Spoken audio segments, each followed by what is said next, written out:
Assalamu alaikum wa rahmatullah wa barakatuh, brothers and sisters. Thank you for joining us on this evening here in the UK. We mentioned previously that we're in 3 different time zones, so welcome to our international audience. But just a quick reminder, my dear brothers and sisters, don't forget to subscribe to Brother Yusuf's channel, the South African Debate Initiative channel. You can find it on YouTube. Don't forget to like, share, and subscribe to Brother Yusuf's channel. Alhamdulillah, by the will of Allah subhanahu wa ta'ala, we've got it up and running again. We've got some good content on there. So don't forget to share and like and subscribe to Yusuf's channel. But moving on swiftly, time is one of Yusuf's phrases, as I learned over the years, is that time is at a premium here, and we've got to unpack everything slowly here for the audience. So, first of all, like I said, welcome to everybody. We've got a fascinating show today. It'll be interesting, and we really are calling out for those so-called pro-Zionist thinkers out there, the keyboard warriors. We'll be giving an opportunity for you guys to come on and ask some questions and get into a back and forth. So with me done with my little monologue, and also we've got a poll going right now, so check out the poll in my YouTube channel. So don't forget to have your say on the poll. So moving on really quickly, put on the mic onto my brother Yusuf. Assalamu alaikum, Yusuf. Mic's all yours, brother. Wa alaikum assalam wa rahmatullahi wa barakatuh. Peace be upon all those out there. And shalom alaikum to our Jewish friends and indeed some of our Christian friends. Well, today, once again, if you were listening to these streams over the past couple of weeks, you would note that a few weeks back we had Rabbi David Feldman, who was from New York, I think New Jersey, had joined us, and we were discussing about whether Jews, in fact, have an ethical and moral right to the land in Israel. Well, today we've got someone that, well, I would say dear to me, someone I had met about more than a decade ago, Rabbi Yisroel Weiss, American Jew, an activist, a spokesman for the worldwide religious group called the Neturei Karta, an anti-Zionist Orthodox religious Jewish group.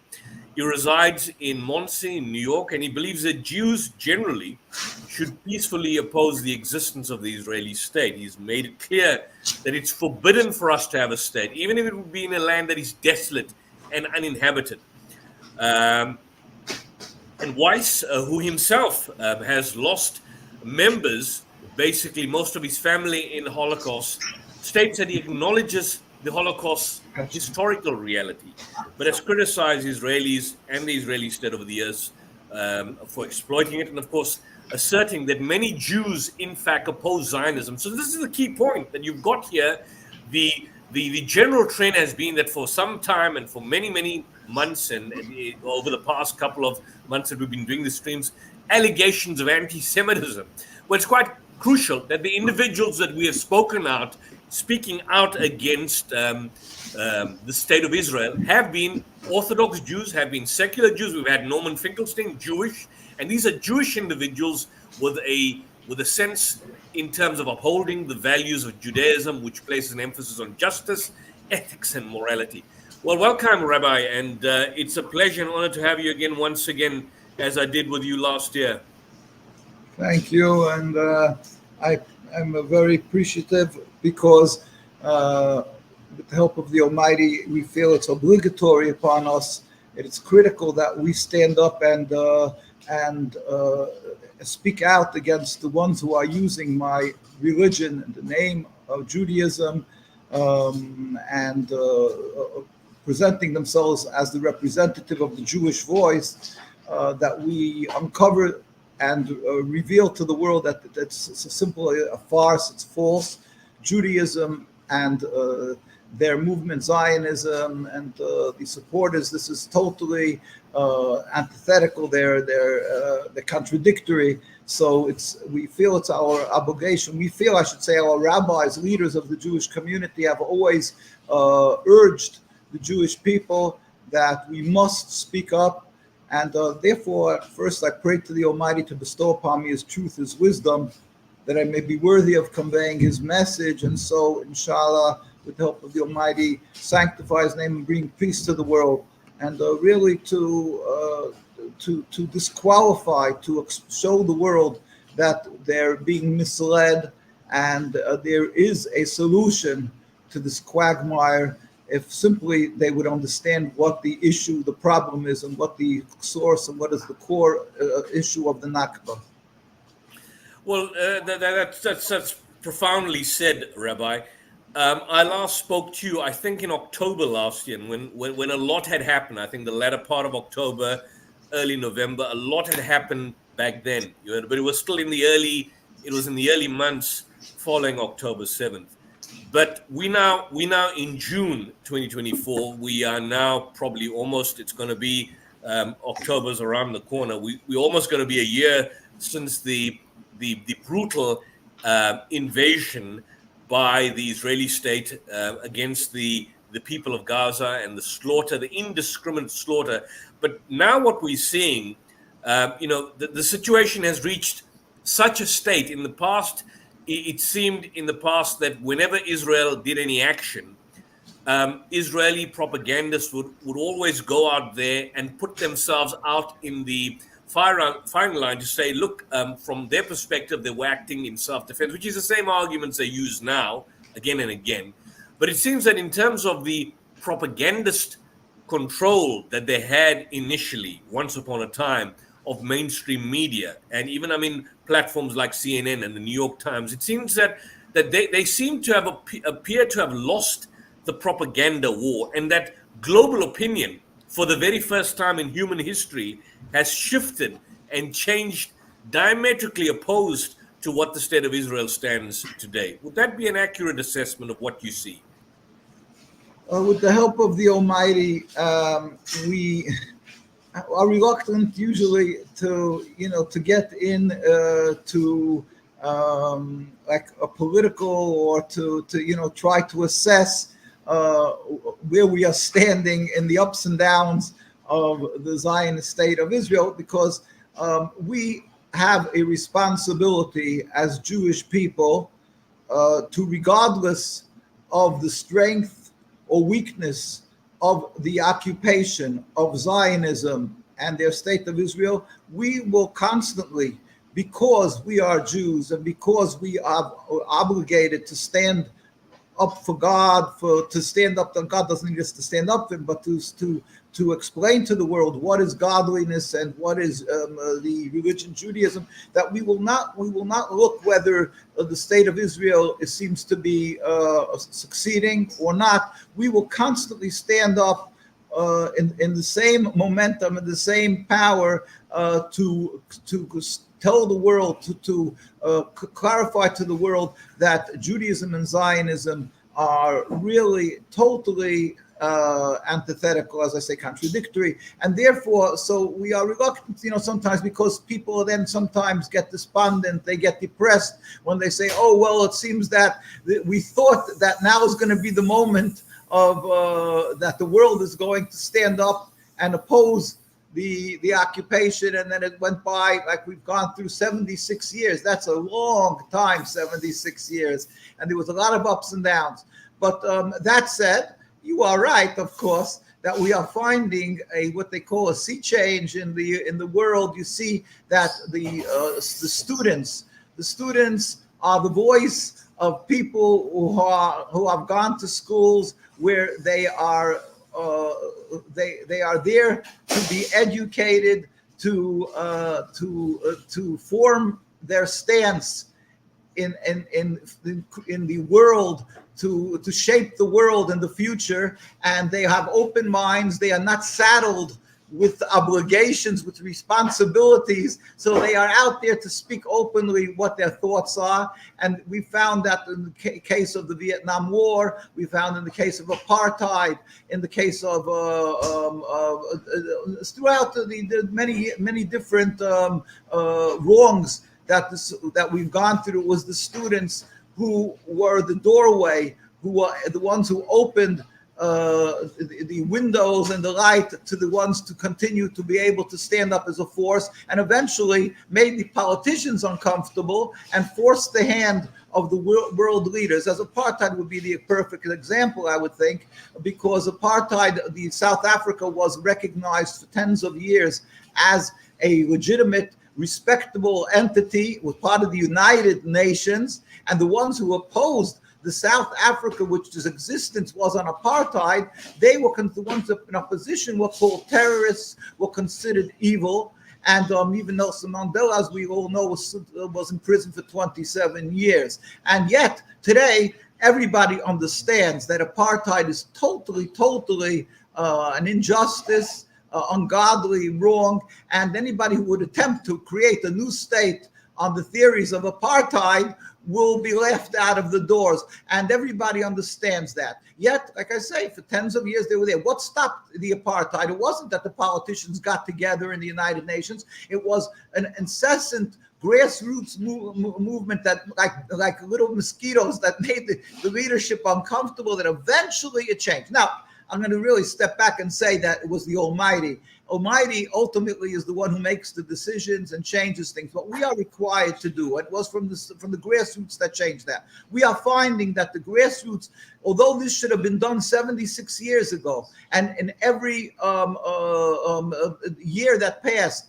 was an injustice and oppression of the Palestinian people, which is contrary to the Jewish religion, totally contrary. The Jewish religion does not permit Jews to, first of all, even have their own sovereignty since the destruction of the temple 2,000 years ago. That's clear. And secondly, certainly we're not allowed to make a state by killing and stealing and oppressing. And thirdly, we're certainly not allowed to make a state by taking the homes away from the people who embraced us. The Muslims and Arabs embraced us and gave us a home. We are required to show gratitude to these nations. And instead of showing gratitude, they're being vilified by this movement of Zionism and the creation of the state. So in every aspect, it's dead wrong. It's not Jewish. It's not Judaism. Yet it has been the Zionist propaganda that they are the state of Israel, they're Jewish, they're the Star of David, they're all these things.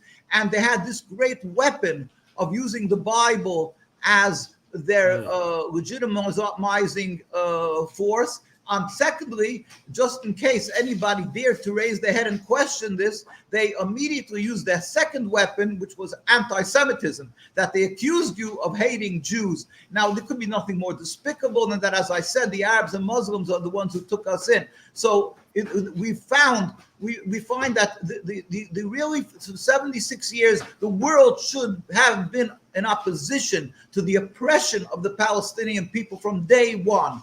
Yet they weren't. But today we find that the students in the major universities and the universities around the world are standing up and saying, enough. We cannot accept your excuses for the horrendous genocide, the murder, the oppression of the people of Palestine. That is something that we are seeing as a new phenomenon. And that, we hope, will be the catalyst that will bring that God with his mercy, again, I continue to stress, it's God with his mercy is the only power that will bring an end to this occupation. We all urge everybody to pray to the Almighty that he should bring a total removal of this oppression, this rebellion against God, this impediment to peaceful coexistence, the Zionist state of Israel. So we hope that, like, you are right. I want to just zero in onto that point, and you've articulated it so powerfully, and I want people out there to know this point. Those Christians and those Jews who are watching this show, and there are a lot of you out there that regularly watch, both in South Africa, the United Kingdom, and a few in the United States. Would I be correct, Rabbi, that the Zionist movement, or the Zionism as an ideology, as developed by Herzl and by ideologues like Chaim Weizmann and so on, was and still is established as a kind of a European political movement driven by a racist, hateful political ideology to establish an exclusive Jewish state in Palestine. The question I want to ask is this. Most of the major religions of the world, Christianity, Islam, Buddhism, etc., Hinduism, are not viewed, the adherents are not categorized as a racial category. But how is it that the Zionists succeed in creating a category to the extent that being Jewish was not just simply being an adherent to Judaism, but also as part of your racial identity? Because the realization of the fact that being Jewish is part of the racial identity is a kind of a realization of a Zionist dream, which necessitates displacement of the indigenous people and the establishment of a so-called, in inverted commas, Jewish state, even though the ideologues of Zionism were not themselves religious Jews or practicing Jews. How do you explain and understand how this oxymoron has continued for more than 100 years? Yes, well, being at you've touched, of course, on one of the most important, critical, and core issues of Zionism that has to be understood. Therefore, as you mentioned, they're not even practicing Jews. And being that we start talking about that, being that this is being watched in South Africa, so we have to mention most probably over there, it is already the Shabbos, the Sabbath. And Jews are forbidden on the Sabbath to do any work or to use electric and so forth. I am in the United States of America. By the way, just to interrupt you, they're in Parliament right now. You know, we're having the opening of the elections have just completed. We've got the National Coalition of the Democratic Alliance, which is heavily supported by Jews, and there are a lot of Jewish members. Right now, they are in the National Assembly. These secular Jews are there right now. I just want to add that for you. Yeah, well, so like I say, I want to be very clear that by me, it is now Friday afternoon.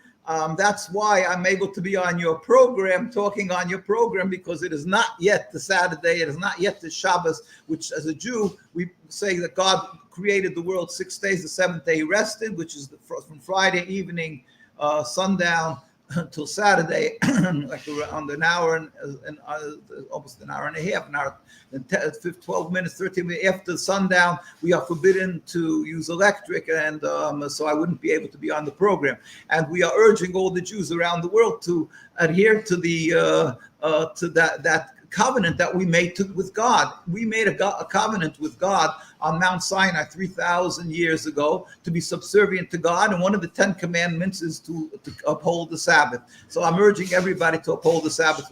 I'm on the program because it is by me Friday afternoon. And the Jews who are, and they should uphold the Sabbath. If they would uphold the Sabbath, they would be truly observing the laws of the Torah. They will come to the same conclusion as all our religious people who are true to the religion, and they would be automatically opposed to Zionism. It goes hand in hand. Why? Because Zionism is the antithesis. It is the real contradiction to the belief that the Almighty rules the world, and that the Almighty is the one who gives reward and punishment. The Almighty is the one who said to the Jewish people that if we're not up to par when he took us into the Holy Land 3,000 years ago, when we made this covenant with God, he warned us that that we will be expelled from the land if we're not on that high level of holiness that's required to be in the Holy Land. Now,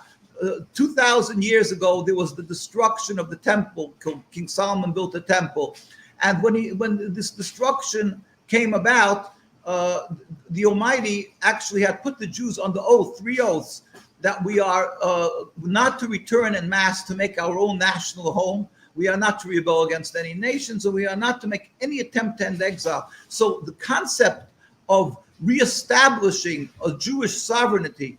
Now, mind you, the state of Israel is not a Jewish sovereignty. They're simply masquerading in the name Israel, which is Jacob, and they're using the facade. They're trying to, the Star of David, to intimidate and silence anybody who opposes their nationalism. But as you clearly stated, you so correctly said, Theodor Herzl and all these people, they detested the religion. In fact, I always carry around a picture of Theodor Herzl here in the middle there, when Ben Gurion is standing there and reading the momentous occasion for them, the Declaration of Independence in 1948 when they made the state. So this is a very historic moment. And if you'll see on the dais, you won't see, if somebody's covering his head, you can't see it. And these are supposed to be a Jewish state. In other words, they're doing something for God. They're making a Jewish state. Yes, because Judaism is, as you said, a religion.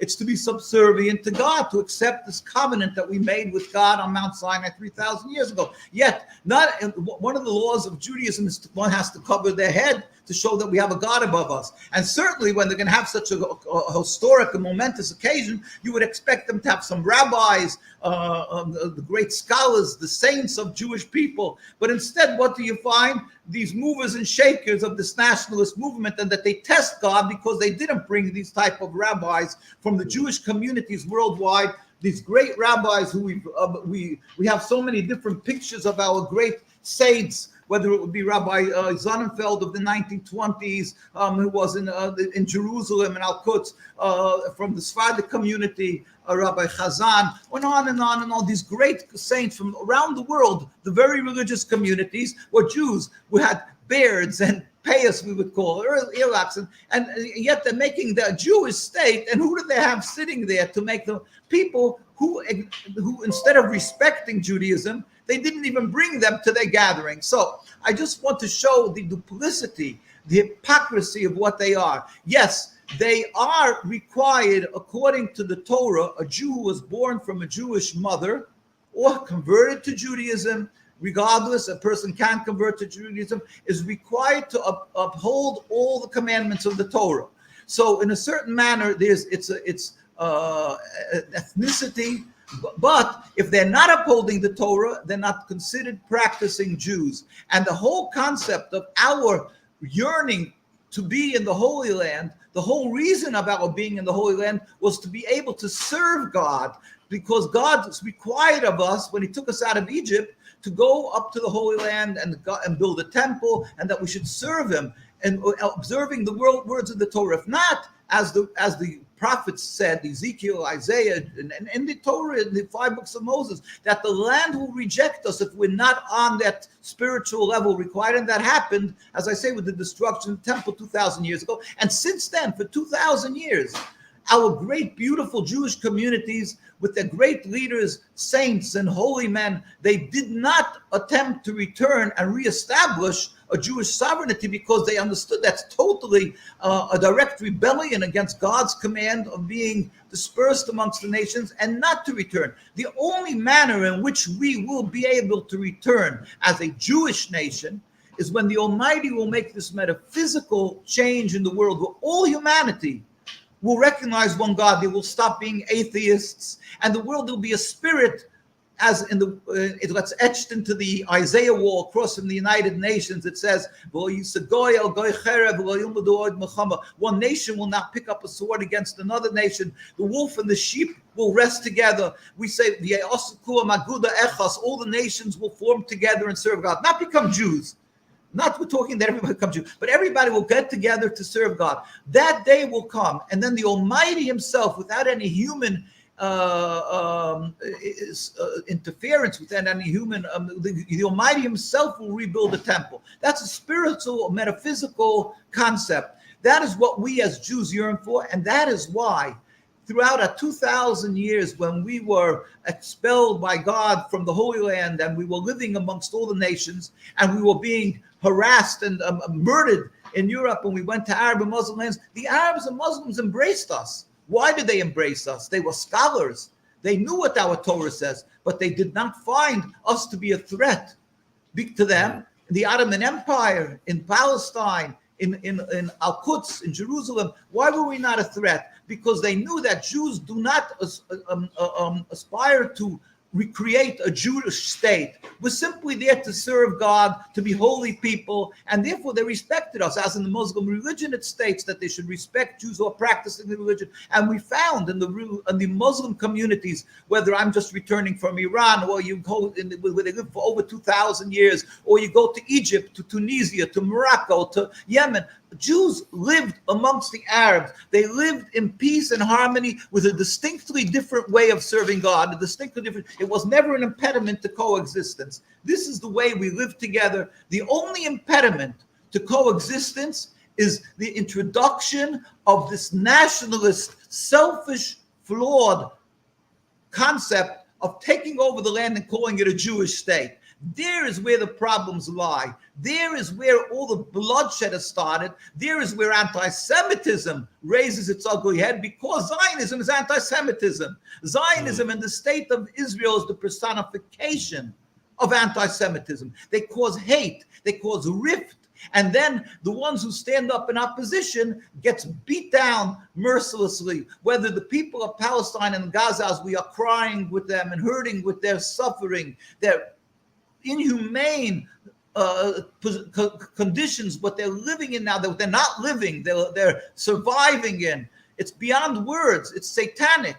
And that is all because of a movement, a political movement called Zionism, and their creation called the State of Israel. Remove this new entity, this new neighbor to the block, this interloper, and we could coexist as we've had for hundreds and hundreds of years. Why doesn't the world see and hear? It's because it's the same world that did not want to hear the problems with apartheid. It's the awakening of the students, God help, and with God's compassion, that we will see a removal of this, totally removal of this impediment called the Zionist state of Israel. Then there will be peaceful coexistence. Yeah, but Rabbi, I want to ask you this question here, and in your discourse right now, there's just so many elements and aspects that we need to basically unpack and look at. But as I understand, then your position would then be that from an ultra-Orthodox Jewish perspective, Jews at this particular point in time are supposed to be in a state of exile. And so calling for an ethnocentric state like the existing state of Israel, that would be an abomination to the very spiritual ethics and ethical paradigm of Judaism. Would that be the understanding? Why I'm asking this specific question is that how then does one reconcile, for example, with people who view themselves or describe themselves as ultra-Orthodox Jews, albeit extremists, even within the Netanyahu administration and the Knesset? And I have two individuals in mind that now infamously pop up again and again. One is a chap called Itamar Ben Gavir, and the other one is Bezalel Smotrich. These are individuals they make no qualms about being Israeli settlers. They view themselves as ultra-Orthodox Jews, and they view themselves as being religiously practicing Jews, and they believe that from their perspective, they have a God-given right to, for example, walk into a Palestinian person's house or land, take over the land, take over the Judea and Samaria, the West Bank, and the Gaza. How do you and your organization, and certainly ultra-Orthodox rabbis like yourself, reconcile your position, which is very well articulated, with the position that you see now amongst the Israeli settlers and people like Smotrich and Ben Gavir and others, Benny Gantz and many others, who view themselves as religious, similar to you? They view themselves as religious, but they have a totally diametrically opposed position to yours. What would be the underlying motif behind the abominable position that they adopt?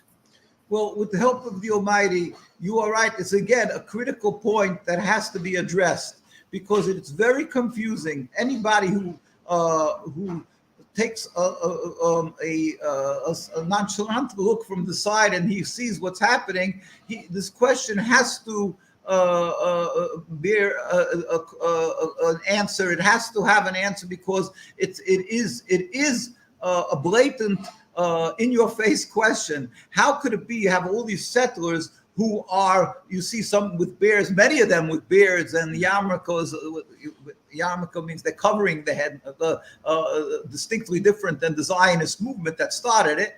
So what is happening here? Now, as a Jew, when we were given the religion, God warned us many times, and anybody who studies the Bible will see that God warns there will come a prophet and he will make the sun stand in the middle of the sky, stop in the middle of the sky, and it will do miracles. And Joshua.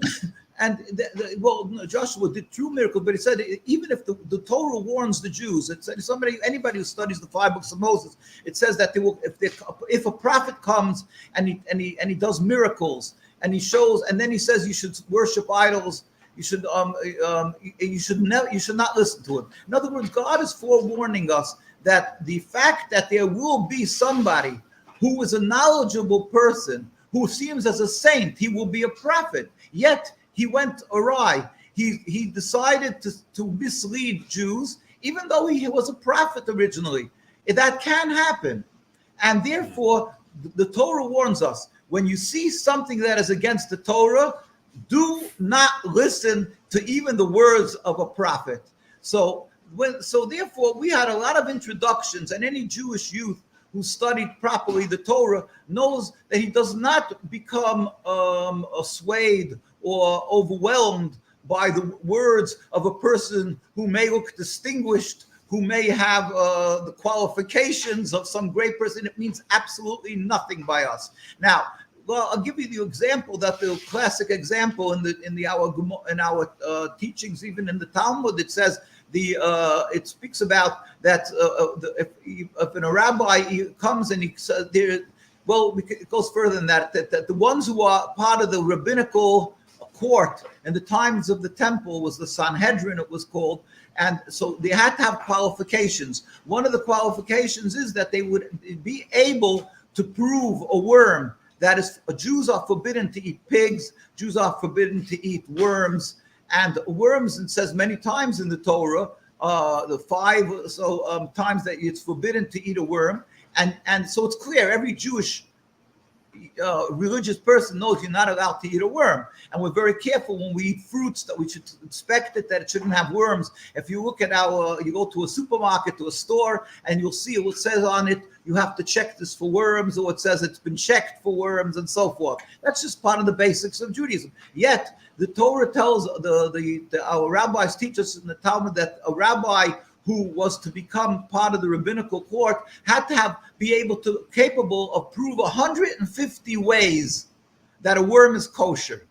What does that mean? He has to be so knowledgeable, such a wise person, that he could prove, he could through discourse and deep philosophy, whatever, he can prove that a worm is kosher. It is not kosher. It is distinctly, clearly non-kosher. But it has to be. That's the power of. So we always say a lawyer. You'll have an advocate. A lawyer will come, and if he's a good lawyer, he can take the greatest mass murderer and he'll get him freed. Yeah. Right. So that's the point. The Zionism was able to take. When it was started by Zionists, these were started by Theodor Herzl, Zev Jabotinsky, people who detested God, detested the Torah, and so forth. But in order to gain legitimacy, they incorporated religion. How did they do that? They found a few rotten apples. In other words, they found a few scholars who are heretics and so forth, but they were very knowledgeable, and they were willing to sell their souls, or they had long sold their souls, and they gave them respect. They gave them this great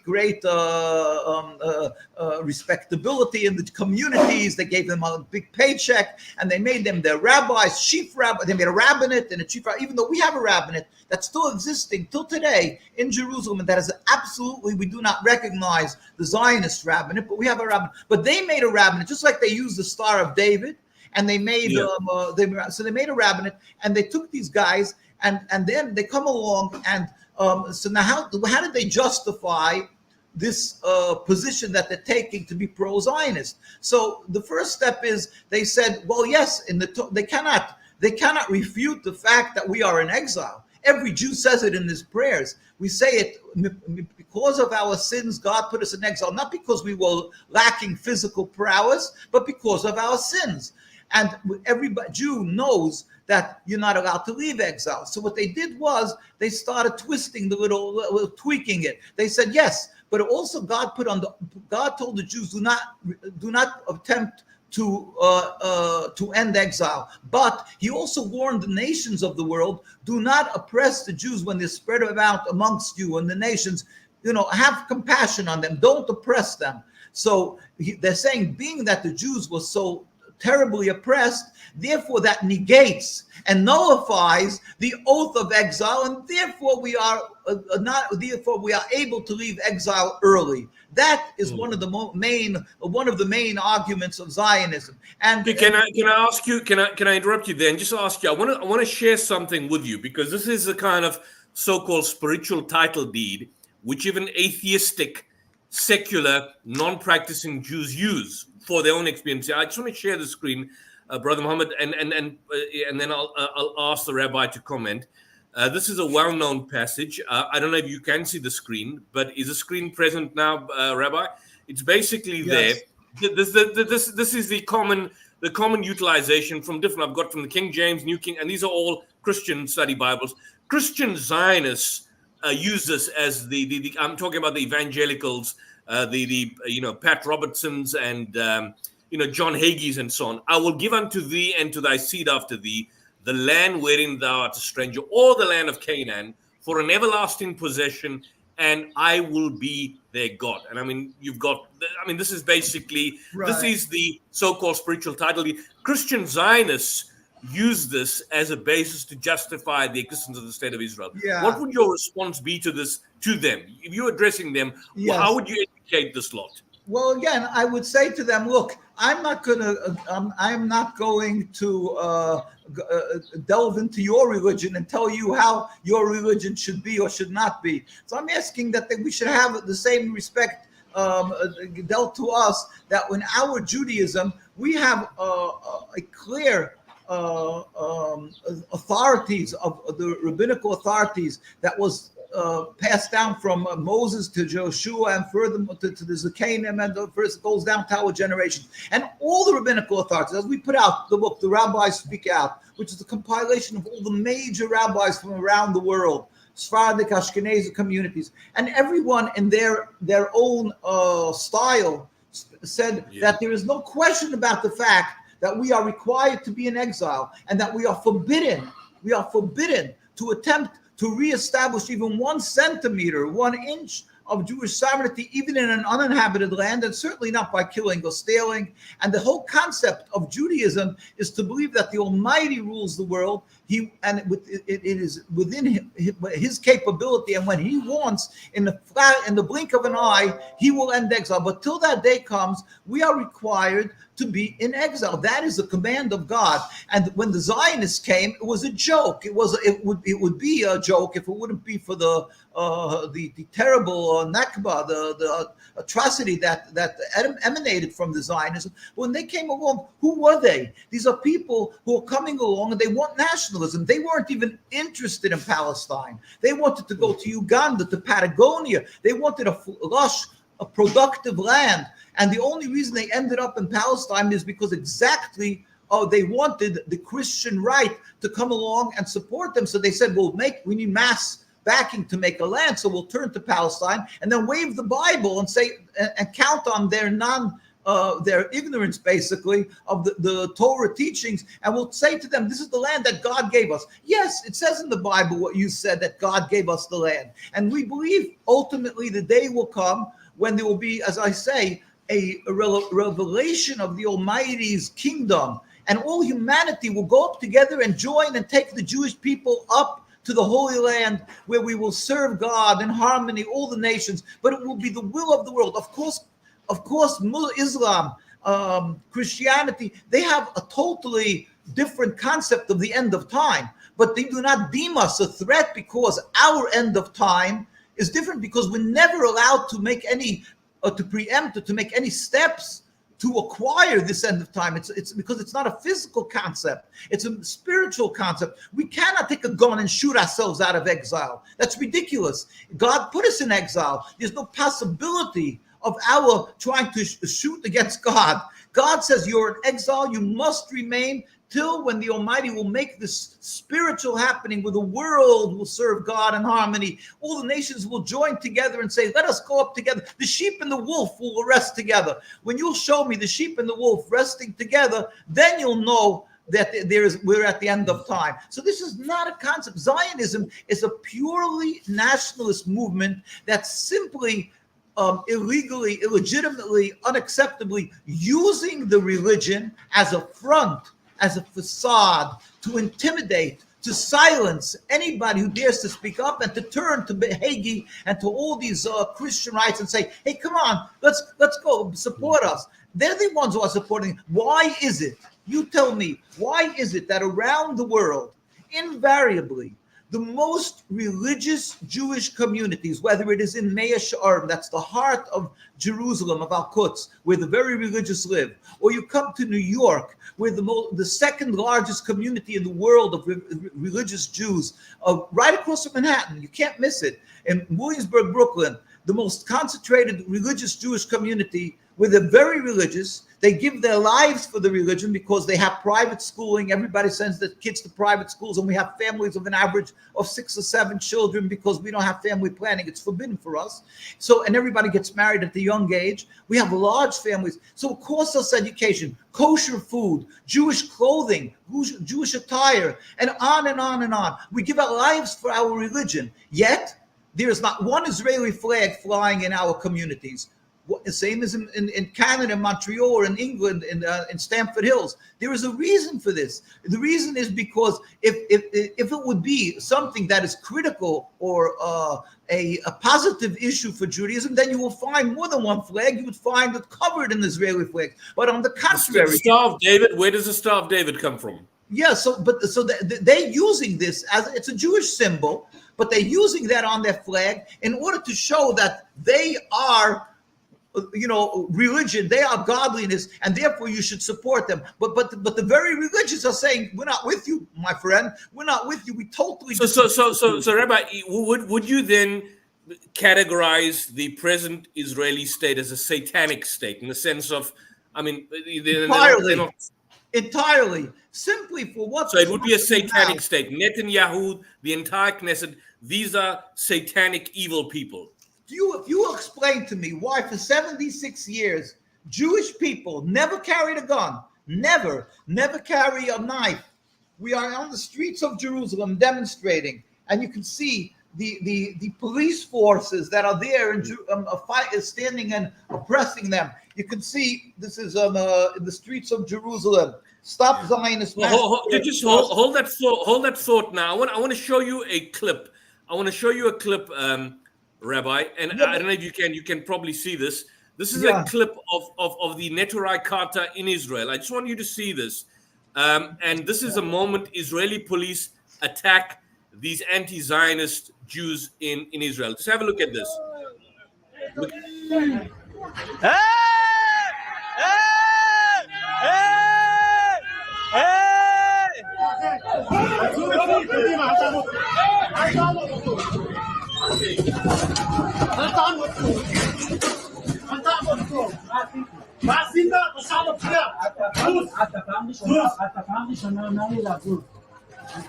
One second. But they're being attacked by Israeli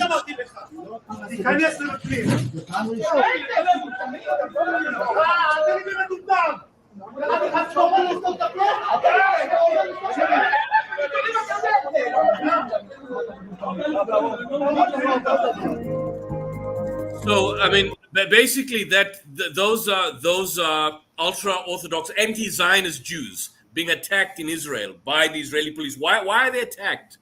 Because they're standing there and saying, you have no right to be here, you have no right to rule, and they get brutally beaten, assassinated. If they would just be beaten is one thing, but they get assassinated. This is for 76 years. Jews are beaten, arrested, assassinated simply because we are standing up and declaring that they have no right to be there. They're illegitimate. And we don't carry guns. We're simply standing there and pleading our case that they're interlopers, they are thieves, they run into them with horses, they run into them with cars, they maim them, they told, as I say, they kill them. The people in the Jew, this is for 76 years. If you would go into the Israeli archives, you won't believe what you'll find. Occasionally they put out these pictures. We have here these children on the tops of buildings in Mea Shearim with Palestinian flags.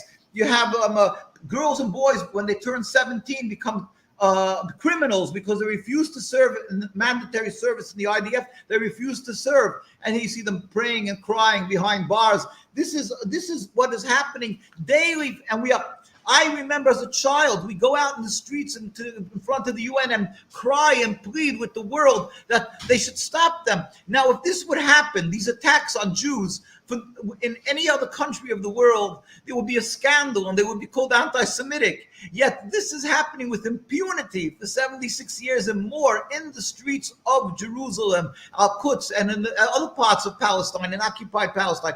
And again, why? The Palestinians, they accuse of being terrorists. The Hamas, they're terrorists. And the Hamas is terrorist. Everybody's terrorist. But about us, they have a simple problem because we don't carry guns, we don't have knives, and yet why are they brutally beating us? And yet they don't have to have an answer. They do it with impunity, and the world is silent. The world seems not to see or hear. It's deaf and dumb when it comes to this whole issue. So you see, it's satanic. It really defies logic. And again, Judaism will never accept this Zionism, this concept of nationalism, because that's not religion. We have a religion to be subservient to God, to keep the laws of the Torah. Zionism is a pure nationalism that started a mere 100-odd years ago. Judaism is 3,000 years of a religion. Zionism is 100-odd years, made by a group of heretics in Europe, in Vienna and Austria, Theodor Herzl and so forth, and they're coming and they lord over the Jewish communities. They came under the British, on the auspices of Britain, with Balfour coming along 107 years ago and declaring that they're going to make a Jewish state. And not only that, but they went and they put the Jewish community, while it was under the British mandate, under the auspices of the Zionists. They said that every Jew has to register under the Zionists. Now, we fought that. You know, the one who fought that, his name was Dr. Dahan. Dr. Dahan was somebody who was a repentant Jew. He wasn't practicing Judaism. He came from Denmark. He was close with the king of Denmark. He was a close friend of his. And when he decided to become religious, he was a diplomat. He was a poet. He was a very famous man. The king of Denmark escorted him to the water, to the boat, that he should go to Palestine. He went to Palestine. The Zionists embraced him. Wow, they found this great figure. And he went and he was looking for the truth. Within a few weeks, he discovered that the real religion and the religious people led by the chief rabbis of Palestine, nothing with the Israeli rabbinate, were anti-Zionist. So he went and he became their friends. He became close with Rabbi Sonnenfeld, the chief rabbi of Palestine in the 1920s. And he went and he said, I'm going to stand up for your rights. He was a famous, he knew many languages, and he went and he extracted the Jewish community from having to be registered under the Zionists. And then he said, I'm going to go to Parliament, to the Parliament in England, and I am going to fight your case. And the Zionists said to him, I'm warning you, either you shut up, or else we're going to assassinate you. And they proudly assassinated him, the Haganah, that's today the IDF, in front of Shaarei Tzedek Hospital. Here you see the picture in 1924, July 1st, 1924. The streets are black of people going to his funeral procession. He was assassinated by the Zionists. Why? Because he said, I am going to tell the world that the Zionists are a farce. They're con artists. They're falsely speaking in the name of the Jewish community in Palestine and of Judaism. And they deemed him a threat, so they killed him. And that is what they're doing. Since then, for 76 years, they've assassinated our rabbis, different rabbis here. This is Rabbi Samit, they go and they breach the So when you say they assassinate, do they shoot them? They slit their throats? Because I've read reports, groups like Shin Bet, and that's Israeli intelligence, Mossad, and of course before that, I'm talking about the death squads like Irgun and Haganah and Stern Gang. I even read reports by Moin Rabbani, he was a Palestinian writer, that there was a strong alliance between the Irgun, and they wanted to establish links with the Nazis at the earlier stages before the Second World War. It wasn't fulfilled, but the point is that a lot of these Jewish or these Zionist death squads had strong links with the fascists in Europe of that time, and certainly with the anti-Semites. I mean, Arthur Balfour himself was an anti-Semite 10 years before he did the declaration. So it seems that there seems to be this kind of close proximity between the European anti-Semites and the Zionists, who were part of the elite class in society. Even in Nazi Germany, the Zionists were not harmed. But the killings and the massacres were being committed by the Zionist death squads in Palestine long before the Second World War, in the 1920s, in the 1930s, the 1940s, before what we discovered in Auschwitz and the camps, the death camps in Dachau in Germany. So that seems to have been there inherent within their specific system. Yes. First of all, I would mention this Rabbi Ben Zion Chazan of blessed memory, who was one of the heads of the Sephardic community, that means from the Middle Eastern countries and so forth. And he wasn't, because there was two types of communities living in Al-Quds and Jerusalem and throughout Palestine, the Ashkenaz people from Europe. Again, as individuals, Jews are allowed to live in the Holy Land, not as a nation. And we were living there through hundreds of years, and they were the elite of Judaism because... side by side with Muslims and Christians. Exactly, Jews are living side by side with Muslims. Right, because these were a person, a rabbi would retire and he would want to live off his last days in holiness, and he would go to nobody went there for business. So they would go, so the community developed through the hundreds of years as the Ivy League of Judaism, the most God-fearing and holy community. And they had these great rabbis there. So in this case, Ben Zion Chazan, you are witnessing in 1948, where he's going out with a white flag to the Jordanians in 1948 to take the Jewish community. When the Zionists had their war of independence, he took the Jewish community out to the Jordanians, and that they should be under them, and rather than to be with the Zionists. And the Zionists warned him. They said anybody who's going out to them, they're going to kill. And they shot at the Jews and they killed them. And he had a bullet in his leg, because they shot at him, this great rabbi, and he had a bullet in his leg from the Zionists. So there's no question that they killed our people, and they were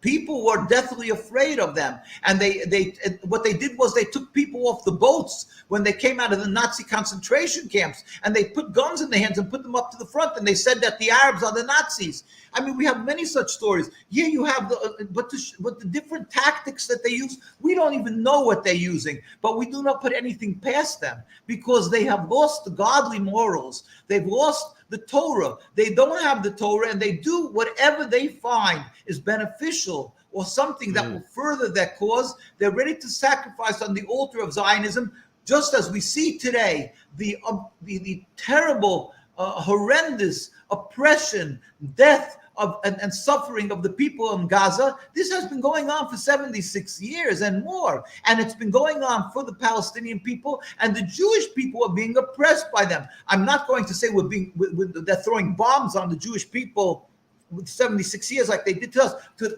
To us, they have a different, when my youth people used How do they kill Jews? How do they kill Orthodox Jews like you? We were told different, like they have different systems. They would use billy clubs, that the outside is rubber, the inside is lead, and therefore from the outside you won't see them, that they're smashed. They would smash the bones from inside, so it shouldn't be blatant what they're doing. They smash your bones. They would smash the bones of these rabbis. Yes, here you have pictures when they go to demonstrations. So what do?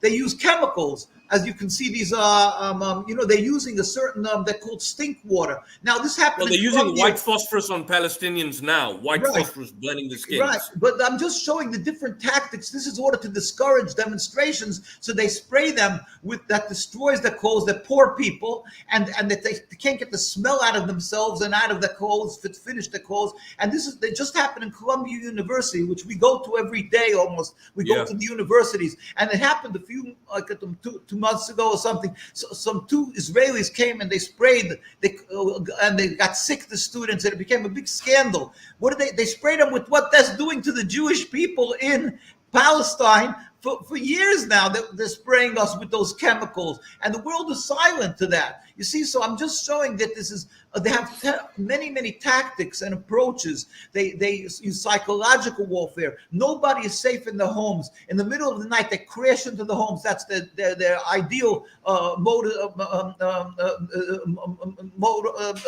way of doing is to break into a home in the middle of the night, and that nobody should feel secure. And they grab them and they arrest them, and there's almost not a Jewish teenager who hasn't been arrested. And I say many people have been assassinated by them, and certainly beaten and arrested. That is ongoing daily. Are they not?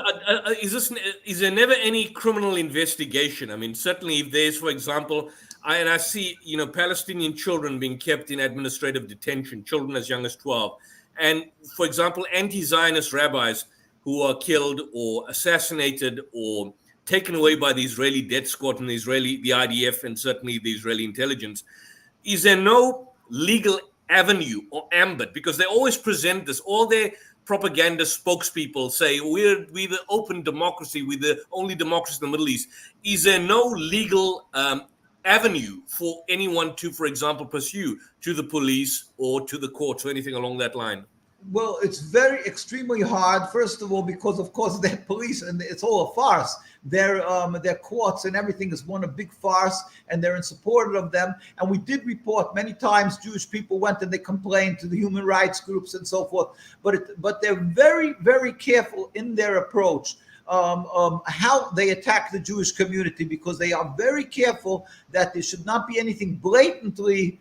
They use, for instance, they won't use sometimes when they want to have a vicious attack on the Jewish community, they'll use the Bedouins or something. They'll use another community. They use their soldiers, so it shouldn't be blatant that it was the Jewish soldiers who did it, and on and on. They have all different systems, but at the end of the day, the Jewish community is totally and bitterly oppressed for over 76 years, because we will never accept their occupation. As the chief rabbi in 1947, before they made the state, he pleaded with the United Nations, and I carry that along with us. Again, nothing with the Israeli rabbinate, which is just another window dressing of the state, but the real rabbinates that are there, which was led first was Rabbi Sonnenfeld, who I've showed you before, in the 1920s. And then it's Rabbi, he passed on, Rabbi Dushinsky, of blessed memory, and he pleaded with the United Nations in 1947. They sent a delegation to Jerusalem to ask about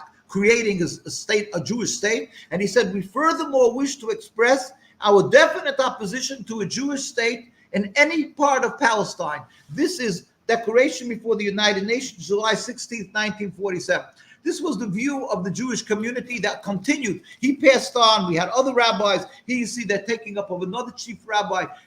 Tens of thousands and hundreds of thousands. These are the communities that are there. Or the communities in the United States. This is in front of the White House. The very religious Jew can never accept Zionism or their state. And getting back to Smotrich and Ben Gvir, these people are what they call from the settlers. What is the settlers? The settlers is a movement. There was a group when they made this Zionism. Theodor Herzl, Ben Gurion, Jabotinsky, who detested religion. Then they got a group called religious Zionists called Mizrahi. These were all almost to each one. They were people who came very modern religious, they call. What does modern religious mean? It means it's a euphemism for a compromised religion. They do not go modestly dressed properly. Their kosher is questionable. Their schooling is a watered down Jewish teaching. And these are the ones, Mizrahi, who are the ones who are the mouthpiece of the religious Zionists. And they're the ones who gather together students from universities through Hillel and through these Zionist organizations, and they walk around talking with emotions about God gave us the land, and now we have the right to it, but God is returning the land to us, totally ignoring the authorities of Judaism, totally ignoring the whole concept of what Jews accepted and respected for 2,000 years. This is what the religious, and these people who come either from non-religious homes or marginally religious, they call modern religious, they're the ones who make up the settlers, and you can go there. It's very, as a Jewish, a religious person, when they just had, let's say, the march, the Independence Day parade in Manhattan, Yeah. or you will go to Canada. I was in Canada now just this last weekend, and they made their march. You watch and you'll see, with a discerning eye, you'll see. You won't find the very religious there. What do you find? You find non-religious and girls singing, which is forbidden for girls to sing in front of men. You will find dressed totally immodestly, everything against God. That's according to Judaism against God. And there you will find this some people covering their heads with yarmulkes, kippas, but you'll even see the way they cover their heads. You see, it's not like the regular religious communities. These are what the ones who are incorporated, that joined the Zionists. So even though it was totally forbidden, but they decided to sort of, like I say, sort of weld together and use religion together with Zionism, even though it's non-kosher, but they're trying to make this worm kosher, so that we would call it like a pig with a golden ring in his nose. That's the rabbis used to it. That's what it is. It's a pig with a golden ring in his nose. They take. I want to share one individual that you speak about. Similar to what you basically explaining. It's this character here that has been responsible for a lot of the Israeli Hasbara. This chap called Yossi Landau from an organization called Zaka. And I mean, he calls himself, like you said, an ultra-Orthodox religious Jew. But he was one of the individual extremists, Zionists, you can call him, for concocting some of Israel's worst atrocity propaganda about October 7th. Yossi Landau of the group Zaka conceded, however, in an interview with Al Jazeera's investigative unit, that the dead bodies he claimed to have seen in Kibbutz Be'eri were not children. And then eventually he went on to concede that, and it's been discovered, and certainly even the Haaretz and other papers, that Israel burnt their own civilians on October 7th when they invoked what is called the Hannibal Directive.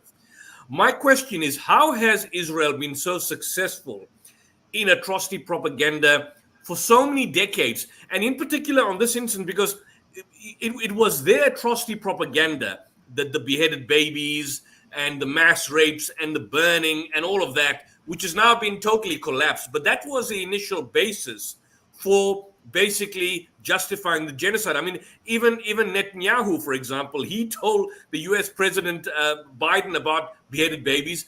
Biden said that he saw the beheaded babies, but there were no photos. My question is, there were no executions taking place. There were certainly killings, and there were certainly, shootings that occurred, but nothing on the scale that the extremists, both on the far right in the administration, and people like this guy here, Zaka's leader, Yossi Landau, whose own founder was a sexual molester.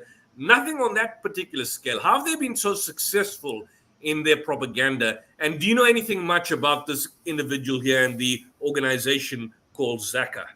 Well, with the help of the Almighty, I always used to like to we should step back and remember the United Nations was formed simply for one reason. We had gone through World War I and World War II, and there was millions and millions of people around the world murdered, and they decided there has to be a world body in order to adjudicate, in order to when there is a dispute amongst nations, instead of that, there should be a mass killing field. We should be able to, through peaceful methods, bring peace to the world. Yes, and they gathered together. From each nation was to send wise people, distinguished representatives, in order to be able to create this United Nations, and they did that. And one of the first things they did was to ratify the State of Israel. Now let us understand, the State of Israel was formed in a land where the majority people were Muslim. Nobody could question the fact that the majority were Muslim. The second largest community was Christian. The third was the Jewish community. Now let's put the Jewish community on the side for a second. Imagine they're going to now declare a Jewish state that should be in control over the land where the majority of the people are Muslims. What is that going to bring, if not bloodshed, if not contention, if not hard feelings? This is the body that was created that there should be a peaceful solution to world problems, and this is one of the first things that they went and did. Now, added to that, by the way, the Jewish community that was living there for hundreds of years was together with the others, as I showed Rabbi Dushinsky said, we don't want the Jewish state in any part of Palestine. Yet they went and they created this state of Israel. So you see that something is wrong here. This is defying common sense, common logic, and they went and they created. We say the answer is it's satanic. It was the works of Satan that God gave the powers through every generation. There is always some, terrible, terrible crimes that are committed, and we don't understand why, God allows the Satan to do what he does. But it's only satanic to explain why the world ratified a state of Israel in a land that was the majority Muslims, as I say, and that the bodies of people living there for hundreds of years, nobody wanted it. Now, going further, since that day, 76 years, there has been bloodshed, suffering, and every time the Zionists come with this narrative that the ones who are opposing, they're occupying the land, it's because they hate Jews. Something that the history shows that we live together in peace and harmony. So again, it's defying common sense and logic, and yet we're watching people suffering. We're watching Jewish people being beaten for 76 years, the community that was living in Palestine, and the world again is silent about that issue. Why is this all happening? So we can only say that, although people who don't believe in God and Satan, these concepts, will laugh at this, but that is the fact. It's something that defies any common logic, any common sense that God gave to a human being, why they should be able to run rampant, that should be created and run rampant for 76 years. Now, in the advent of what's happening in Gaza, we have found the culmination of this evil to the degree that every human being is watching it on their cell phones, on their smartphones, on their whatever, on the different ways that they're watching it in live, how people are suffering and crying and still it is over 7 months that people are dying mass and over 100,000 people that are injured. It's just beyond words. Yet the world is still allowing this to go on, and they're buying into, to a certain degree, the Zionist narrative. You're asking, how could the world accept the Zionist narrative? So I say it's really, truthfully, it's beyond logic. But it could only be satanic because it's an insult to human comprehension, to human logic, to human common sense, to stand by and say this is acceptable, and it's all into the Zionist narrative. It's claiming that the people of Palestine are simply evil and they're anti-Semitic. They're ignoring the facts on the ground that we live together. They're ignoring the suffering of the people of Palestine. They're ignoring the fact that if one person is a mass murderer and runs into a schoolyard, we have 10,000 people. Which law internationally, which human rights law around the world would permit them to throw a bomb on the schoolyard where you have, and it was done once, it would be one thing, but it's done day in and day out, hospitals, and this is all, the world is not doing anything about it. They're complacent or assisting. So we are finding that it could only, the word to explain this away is satanic. It's satanic. But people who are not ensnared in Satan's tentacles must speak up. We must speak up. We dare not be silent, and we will do just like with God's help by the apartheid. Eventually, the hands of the politicians will be forced to stand up and say enough. The Zionist narrative of 76 years of explaining that the Palestinians are inhumane and they're anti-Semitic, that is a vulgar, reprehensible, unacceptable narrative, and that the real narrative is that a movement started 76 years ago, actually over 100 years ago, 107 years ago with the Balfour Declaration. That is a flawed, selfish political movement. Remove it, extract it from that beautiful fabric of the Holy Land, and we'll be able to coexist again. It will come to that eventually. We don't know when, but we have to stand up and speak up. That's all I can think to tell you. It is satanic. And again, Ben Gvir, remember, these are settlers. You're always seeing these settlers that look like they're Orthodox. They call themselves ultra-Orthodox because they're in the front, because they're in the front line. But they don't represent the majority, the very religious communities around the world that are true to Torah. Not everybody from our communities is outspoken like we are, because there's such vicious attacks from the Zionists.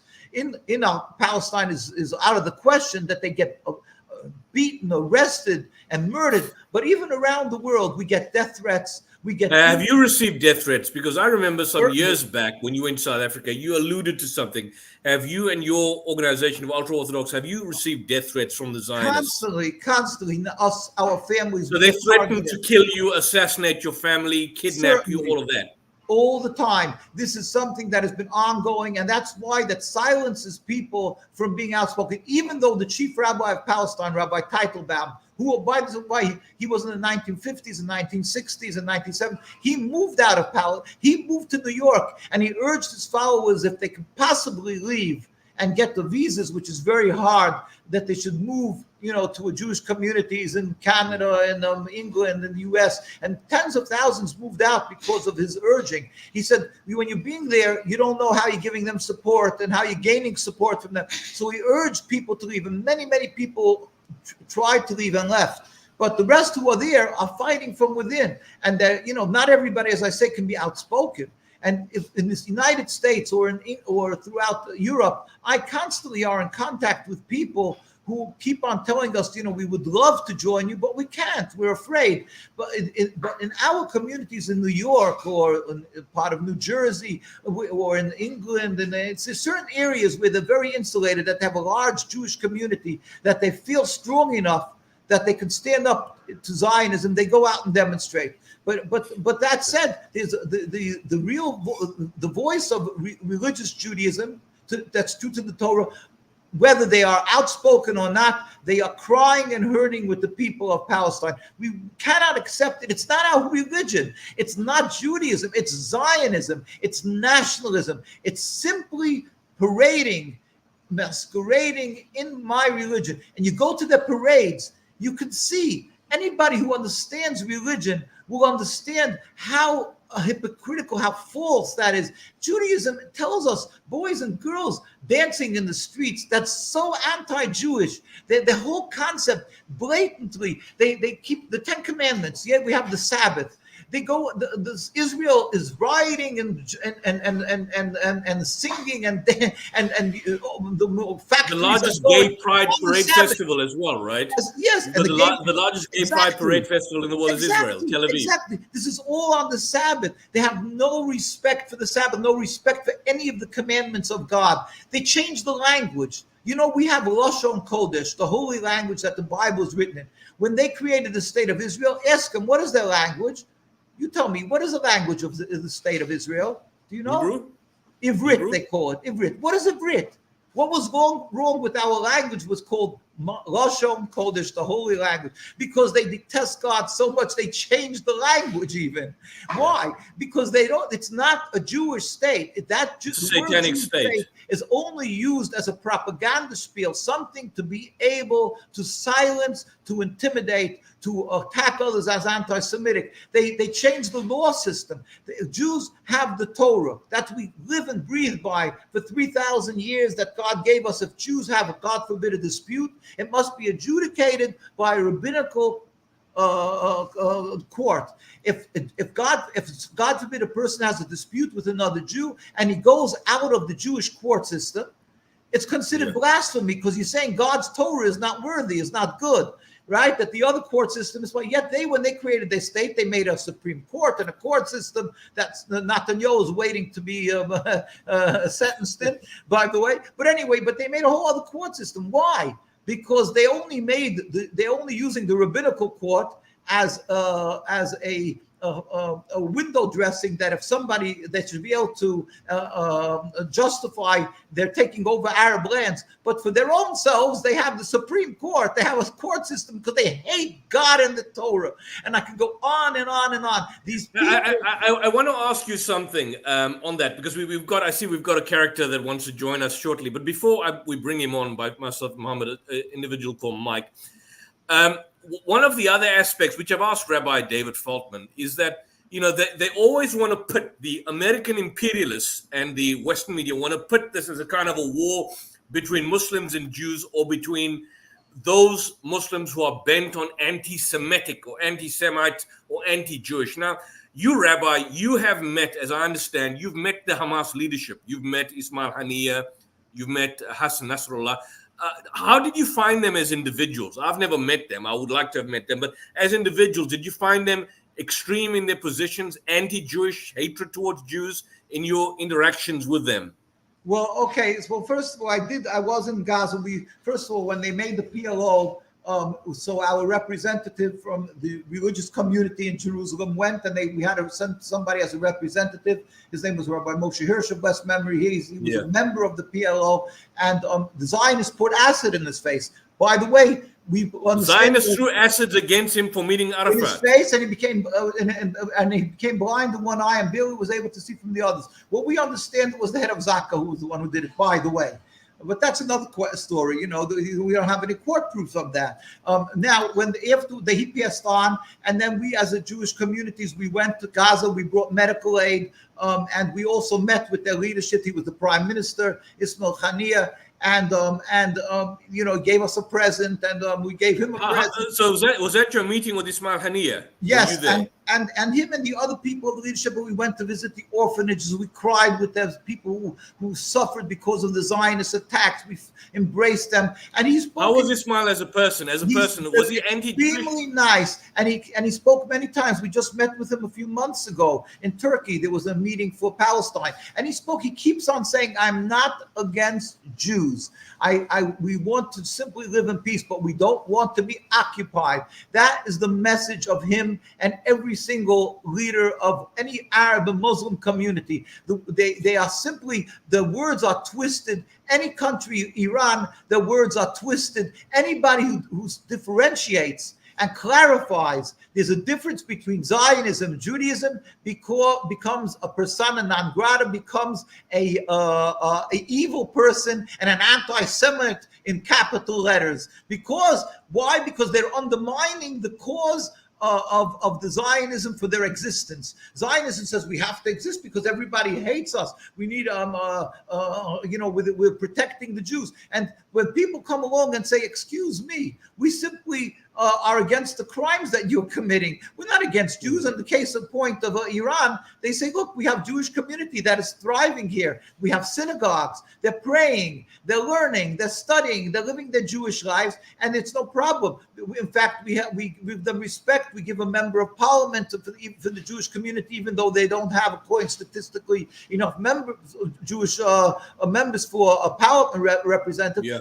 But they're all there. So they say, we're just trying to be clear. We're not against Judaism. We're against your evil concept of Zionism. That should be the common logic of the world. That should be simple the narrative and what every human being from the beginning of the United Nations till today should understand. There's Zionism and there's Judaism. There's a concept of religion, of coexistence, Jews and Muslims with a distinctly different religion, just as like Jews live in a Christian society throughout the world. They live within a Muslim society without the world, as we've been doing without any human rights groups to protect us. Before there was human rights groups to protect for hundreds and hundreds of years with a distinctly different religion. Zionism is a purely a transformation to nationalism and ersatz Judaism.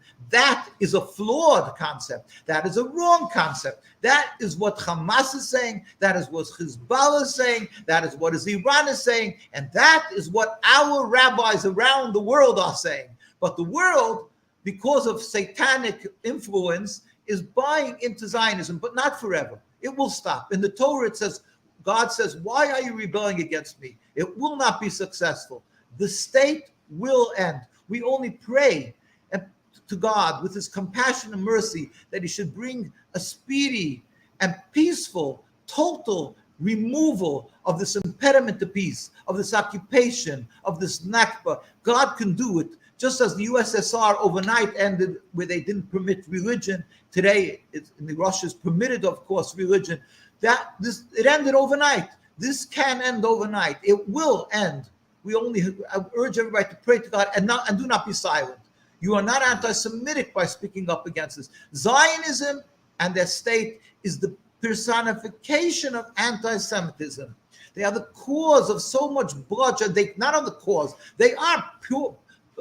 Spilling blood of the people of Palestine, of Gaza, and the Jewish people who are opposed to them. And they are the cause of their own soldiers who are dying in the thousands because they want to enforce their square into a circle. They want to force their selfish occupation, their selfish existence into a community that doesn't want them, that they don't belong there, and that's against God. Well, thank you. Before we let you go, Rabbi, and I know your time, as Brother Muhammad would note, I use the term is at a premium and limited. There's a gentleman, I called him a character, it wasn't used as an insult, but he's a gentleman called Mike Malzahn, who describes himself as a secularist. I don't know what that means in his context, but he may have a question to ask. Mike, do we have Mike there, Brother Muhammad? And we are keeping our questions streamlined and limited, so it's certain individuals. Greetings, Mike. Good Hey, how's it going? If you're in South Africa, and good afternoon if you're in the United States.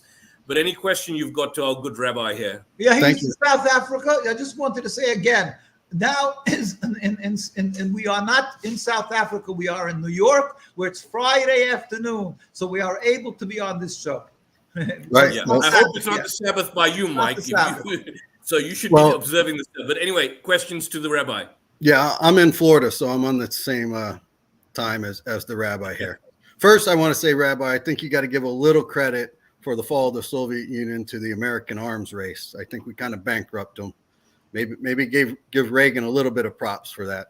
I'm not sure if it was all God. But I heard you talk about the same. Wait. Well, I'm gonna let you answer. I'm gonna let you finish. But when you touch, everything is God. God sometimes use different forms, physical forms, like there comes a tsunami that people die, but it's a decree of God. Or it comes a plague, it's a decree of God that person should die. The ones who are not to die won't die. When we are the grassroots stand up and they change the policy, at the end of the day, it's because it's ultimately it's God's will that should end. It's God's will that you are breathing and alive today, and that I am breathing and alive today. But now continue.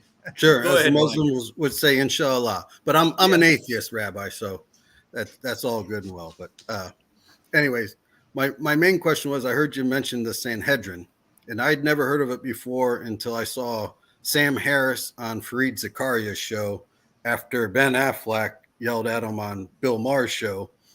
But anyways, I don't know if you remember all that brouhaha. I remember that. Right. So it was funny because Fareed asked him, well, what if you implemented Jewish law? And he said, well, there's no Sanhedrin, so we can't do that. And I was surprised Fareed didn't say, well, there's no caliphate, so the Muslims aren't going to enforce Sharia. But Rabbi, would you be in favor? I don't know if you watch YouTube a whole lot, but a lot of the Muslims are big on a new caliphate rising up to take over at least the Middle East, if not the whole world. But for now, Muslim lands and the Jews living under a caliphate. We as Jews, again, we stress Zionism tries to take the words of the Torah and incorporate it with what their movement is, as if it's one continuous concept.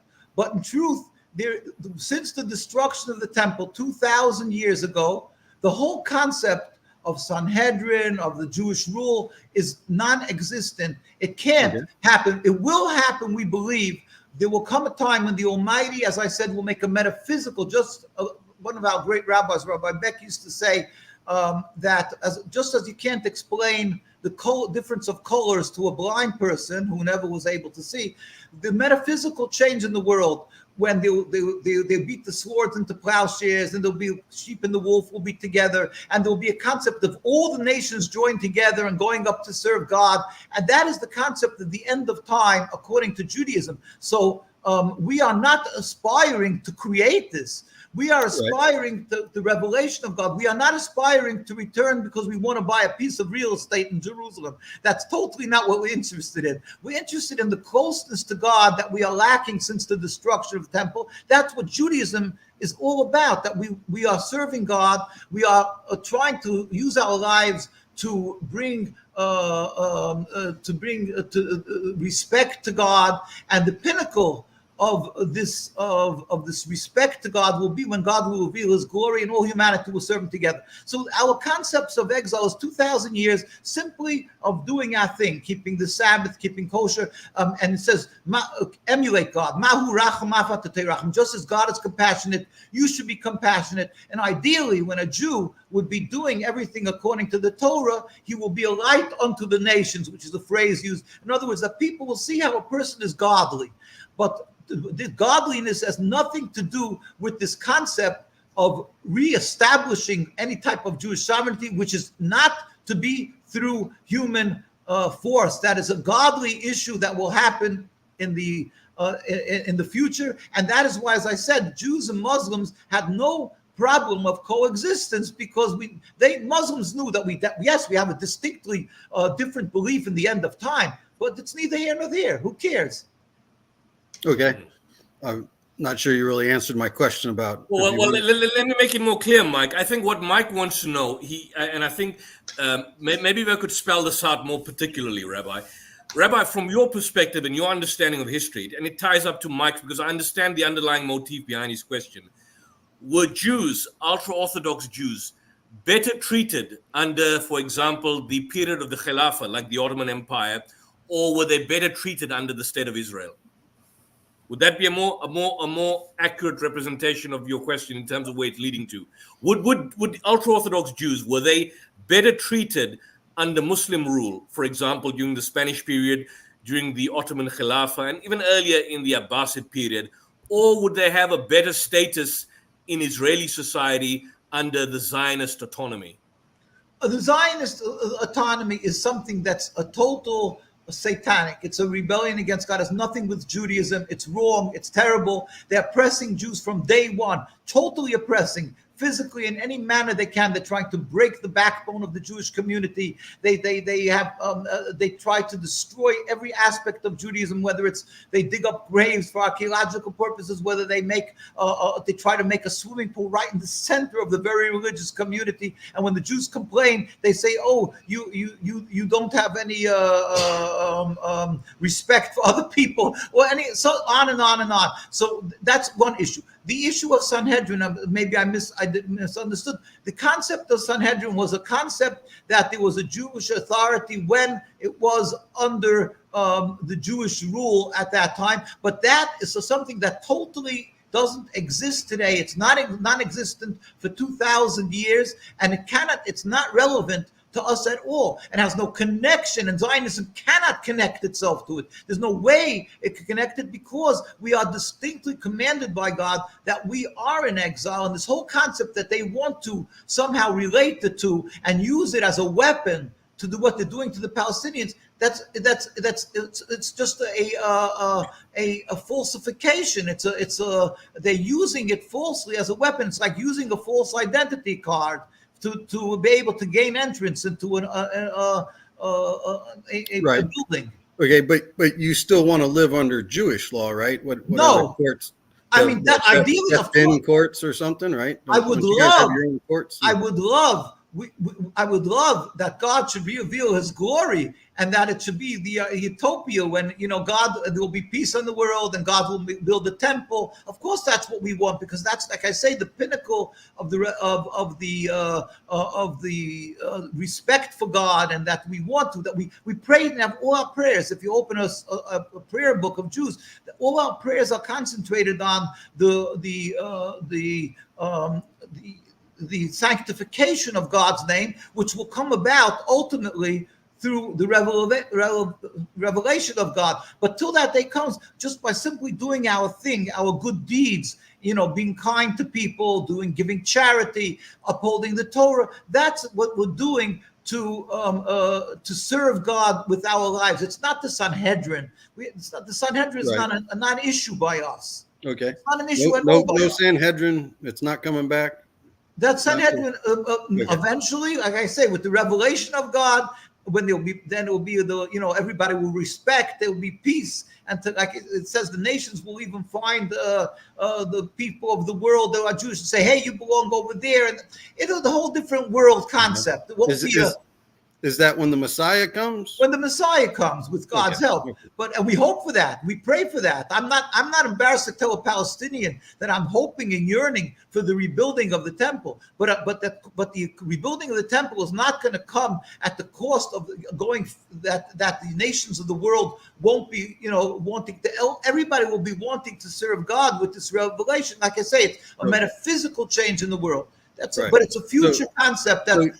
Not brought about by an Uzi. Okay, or the sacrifice of the red heifers. That's not going to get God to do it. They're sacrificing.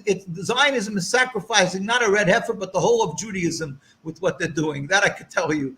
He talks about red heifer. He talks about Amalek. He talks about Netanyahu. He's not a religious person, but he always manages to come to Congress and to the United Nations and roll his eyes and talk about God and about the Bible and Mordechai and Esther and anything he can pick out of the Bible, while at the same time, while he's standing there and saying that, the state of Israel is busy breaching every law of the Torah, rebelling against God, but not keeping the 10 Commandments. It's all a farce. It's a hypocrisy in capital letters.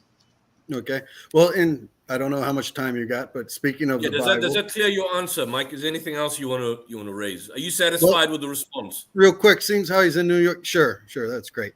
I want to ask him about. I don't know if there's a book came out, Unchained, about Orthodox Jewish women who can't. It's called the Get, I guess. Can't get a divorce. Get the Get.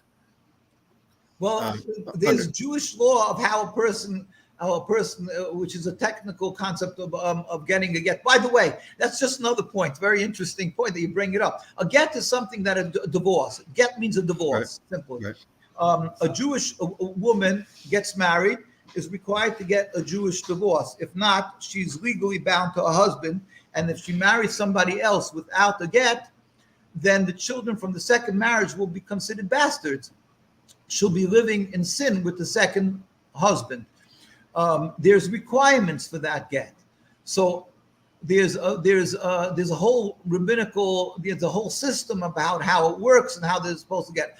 By the Zionists, by the way, when they made their rabbinate, so they only took Orthodox people, rabbis, but again, rotten apples, like I say. But they didn't take Reform, even though the majority of the ones who are supporting the state of Israel are Reform, are not religious. And the Reform are totally upset. They say, why aren't you taking their rabbis? The answer, because if their rabbis performs a get, a divorce, the woman will still remain married because it's technically garbage, what their thing. So you can see the hypocrisy. Here they consider Reform a movement that's legitimate. At the same time, in their system, they didn't take it in because they knew it would implode. The whole system wouldn't work. They're full of hypocrisy and falsehood. I just wanted to bring that up, as we mentioned. Always, I like to bring up, they're full of the hypocrisy. Right now, under the pressure of reform, they're starting to take in, because there's such pressure from the reform, some rabbis, I don't know how they're going to technically work themselves out of their knot that they're in. But anyway, but now, I didn't read that book Unchanged, but Unchained. Actually, I think it's chained. I shouldn't have said Unchained. I think it's chained. Whatever the issue is, there is technical ways. It has to be done properly. If not, she's not divorced. Whether it's uncomfortable or comfortable, that is the fact. But it's it's an issue how it's done. No, it's a general rule. A person eventually gives a get that they may have certain stipulations and this and that. So it's a complicated issue, but it's nothing to do. It's just the summary. I didn't read the book either, but the summary I've read on it was pretty much, they made it sound like the husband is the ultimate arbiter, that if he doesn't say, yes, I'll divorce you, she's chained to him. That's why it's called chained. That if the husband doesn't say, I agree to the divorce, you don't get a divorce. But in the general, in the facts are there are many. I mean, not thank God that many, but it goes through, the system works very well in Judaism, and that when there's occasion that there is problems, but usually on a general rule is that the husband will not, the community the person is never living in a vacuum. He lives in a Jewish community, and nobody wants to see a woman that he's not living with his wife, and she can't. They don't get divorced for tens of years. Nobody's going to stand by. He won't find a place in the Jewish community if he does that. But it occasionally happens, and it's just one of the issues. Mike, I just want to ask, because the rabbi has been with us for some time. Is anything specifically that may be troubling you about the state of Israel itself, as to why we consider it illegitimate, or any question which you may want to convince you that Israel is indeed a genocidal apartheid state? You could ask the rabbi, and he'll probably address you. I'm not really a supporter of Israel. I don't really care if Israel exists or not, to be quite honest with you. I think they were a good ally during the Cold War. Speaking about the collapse of the Soviet Union, they were our closest ally, obviously, before Turkey was in NATO and whatnot, and they have excellent intelligence services, and I think we used them to our advantage to some degree. I think they're now using us to their advantage, but I'm not in any sort of position to dictate world politics. By the way, you asked me about, you mentioned about the USSR and whatever. Like I say, God causes things to happen, and through I'm not detracting anyway from our president or anything like that, and I'm just saying that at that time USSR was, I know from Jewish people that they weren't able to practice their religion. Sure. Many were killed, many were sent to Siberia. At the end of the day, after it's collapsed, and now today it's freedom of religion. I was talking about, like I say, ultimately everything's from God. Anyway, it's almost, I have to prepare for my Sabbath, which is turning Sabbath, and I urge every Jew to keep Sabbath, and then God should help with His compassion. Rabbi, before you leave, just one last advice as your last parting words to the South African and the United Kingdom audience, and probably the American viewers out there. What should we as a society do about Israel? My country is taking Israel to the International Court of Justice. Do you call, as an Orthodox rabbi, for the disbandment of the state of Israel as it exists, and indeed a uniform creation of a single state where both Palestinians and Jews can live side by side? With the help of the Almighty, it's not what I call for. Judaism calls for the total end of the Zionist state of Israel. God should help. It should be speedy and peaceful. And a total end, a removal of this rebellion against God, the impediment to coexistence between Jews and Muslims, and that is the solution. It will happen. God will help that it should happen sooner nowadays. It's a totally evil and entity. There's no other words for it. And I always carry around this key I show. I got this in Baja Barajna in the refugee camp in Lebanon, and it to show that our hearts are with the people of Palestine. They should get back their homes, their rights, a free Palestine. God should help. We are crying and hurting. The Jews are so frustrated and humiliated around the world when we are witnessing what is happening, and it's being done in our name. And when somebody speaks up, they are accused of being anti-Semitic.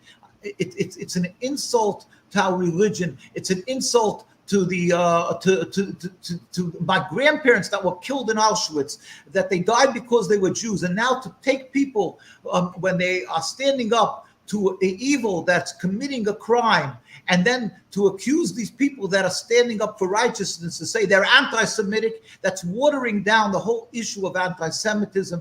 And it's like I say, it's the whole issue is an insult to human common sense. The world, we plead with the world leaders, respect the Jewish leaders around the world who are true to our religion, that's been practicing this without a gap, without for hundreds and hundreds of years, for thousands of years. And just like you would respect when you ask a Christian about a Christian religion, you would respect Christianity, their leaders. Respect us. Respect the people of Palestine. Respect the Muslims. Respect the world when we are pleading for the lives, the lives, the breath for of the children and the people of Palestine. God should help that. God should put in a new spirit into the leaders of the world, that they should do what's right, and let's have a free Palestine. We want to thank you for that, Rabbi, with those words. We bid you peace. We certainly support you. We pray for your safety and security, certainly the threats you get. And your voice is a powerful voice for the voiceless out there. And certainly this platform and the South African Debate Initiative YouTube channel and other platforms will certainly give a voice and an audience to voices like yours. And we commend you for your strength and your wisdom and your ability to speak out against injustice and evil, certainly from your perspective in the name of Judaism. So we bid you well. Shalom alaikum, assalamu alaikum, and fi amanillah. Assalamu alaikum. Thank you very much. Bye-bye. Thank you very much. Thank you for joining us. Take care. Okay. Well, there you have it, Brother Muhammad. And Mike, I don't know if you came in pretty late, but that was we had about a 1 hour, 40-minute discussion with the good rabbi. And I think it basically, he plays against all the stereotypes out there, because, the general position is that Jews are pro-Israeli and Orthodox Jews are pro-Israeli. And he basically goes against the conventional stereotypes, as you can see. Brother Muhammad, anything from you? There's nothing much you've said in the stream so far. No, I've just been listening. I've been learning. Like I certainly said, myself as well. Just a quick reminder. Brother Yusuf has got his channel called the South African Debate Initiative. Please check it out on YouTube. Let's get his subscribers up. Let's get more views on his channel. It's been quiet for a while, but inshallah, hopefully it'll pick up. Also, tomorrow we've got an excellent show coming up tomorrow, an open challenge. Is Jesus God? Our teacher Aladdin will be calling out to these 4 individuals, as you can see on the screen, or anybody else who's willing to come on and challenge Brother Aladdin on this topic, is Jesus God? That'll be 5 p.m. tomorrow. So guys, look out for that. It's going to be excellent. And like I said, don't forget to like and subscribe to all YouTube channels, myself, my Rumble channel, and of course, Brother Yusuf's channel. Over to you, Brother Yusuf. I think I just wanted to remind everybody about what's coming up. And so, I'm done. Yeah, thanks. And thanks, Mike, for coming in. I think you may have viewed the word character as an insult. It wasn't said in a... Sorry. I think that there's usage of terminologies in the South African context which may be viewed differently in the United Kingdom and certainly in the States. Sure. Or in Arabic, right? It may be viewed pejoratively, but I meant in this... Kafir has a whole different meaning, right? Well, definitely. Even in the South African context as well, it has a different meaning. It was appropriated by the apartheid regime. And, it's a criminal offense to call someone in the anglicized form kafir, which was used against black people in South Africa by the whites and the apartheid government and so on. But I hope you've enjoyed the stream, and I think... Quick, can I ask you one question, Yusuf? Yeah, sure indeed. So last time you said you wanted one man, one vote. So are you pro-democracy? Because I've been seeing a lot of YouTubers, Muslims. Obviously, I don't want to stereotype you all, but they seem very anti-democracy. They say it's a terrible system. As a matter of fact, Daniel Hakikaju, the Muslim skeptic, I don't know if you watch him, told people don't vote. Yeah, Mike, you know what it is on this channel? I don't like to get other people's names mentioned here because that's their opinion. And, I don't want any strife between any channels or any personalities. So best thing to do is ask them that question. As for the question regarding you posed to Brother Yusuf, and I'll let Brother Yusuf answer that, I think the example he was saying that if you let the vote happen, the Palestinians will outvote the Israeli population. So that's what Brother Yusuf was trying to say. Yeah. So Brother Yusuf, feel free to add Yeah, indeed. I think the in an ideal situation, I mean, that would be an ideal situation. The Israelis. What I was trying to point out was that Israel described itself again and again as the rabbi, in fact, called it a satanic state. By the way, strangely enough, Norman Finkelstein also described, and Norman is by no means religious as a Jew from that perspective. But I think what the point being made is that Israel boasts, and the United States and your president also boasts, and your Secretary of State Blinken, and this character Admiral John Kirby, and Kamala Harris, and you had, I think, one of your former, I forget her name, she was in Israel with Netanyahu, boldly makes a statement that Israel is the only democratic state in the Middle East. And so the point I was making, that for it to be a true democracy in the conventional understanding of democracy coming from Democritus, and there's a whole background pertaining to that, for it to be a true democracy, you can only make that claim if everybody has the right to vote, if everybody has, for example, the right to decide as to who, for example, is or should be the leaders. Now, if you have one section of Israel, which is Gaza, which is occupied territory, where the Gazans don't have the right to vote or choose, and you've got the West Bank, where the Palestinians who live side by side with the Israeli settlers are under administrative detention. There's different schools, there's different roads that they have to take on. Jews and Palestinians can't walk on the same road. Even the schools are not the same, and they have no right to make the vote. It's obviously an exclusivist state. It's not a state that can claim to be a democracy. But for it to make the claim boldly that it's the only democracy, it would obviously infer, in the conventional sense, that democracy would entail each and every single person staying in Israel and Palestine to basically have the vote. So if we are talking about these artificial constructs like Gaza and the West Bank, that they should be Judea and Samaria and there should be no Gaza, well, fine, let's get rid of them. Let's get rid of an idea called Gaza. Let's get rid of an idea called the West Bank. Let's get rid of all the borders. We just have one entire region from the river to the sea. And in the particular region called from the river to the sea, you can call it Israel, you can call it Holy Land, whatever you want to call it. Give everyone the right to vote. And Israel will not do that. And the reason they will not do that is that it will basically go against the ethnocentric nature of this Jewish supremacist state. So that's the whole point I was making. In regards to the idea of democracy, look, I'm not against, from an Islamic point of view, there are certain Islamic terms and frameworks. For example, things like shura. Shura is mutual consultation, or ijma is consensus of the body politic of Muslims in terms of decision making and so on. So one could make the argument that in a kind of in a reductionist sense, that Islam in itself is entrenched in what we would call, in inverted commas, democratic ideals. But the problem that I see, which you are now raising, where you find many Muslims having an issue to democracy, it's when democracy becomes an ideology.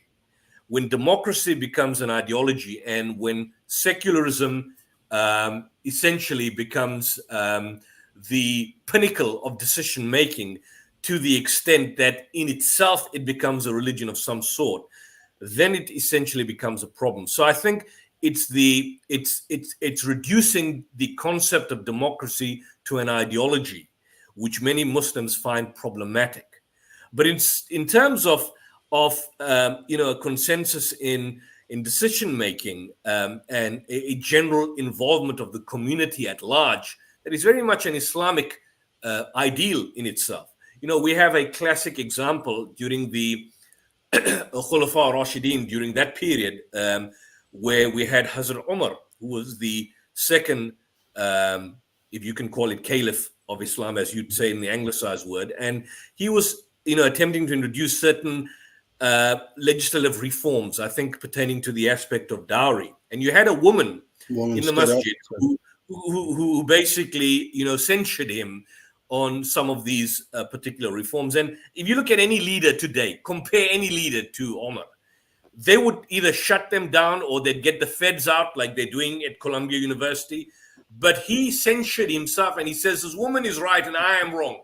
As a person who was a mighty commander of what could be viewed, proverbially speaking, as an empire, there were no frills and fancies. I mean, it was very much of an egalitarian society. So if you're talking about democracy in the sense of egalitarianism, I have no problem with it. It's particularly, and I think the issues you are having, maybe you need to ask those Muslims that have these issues.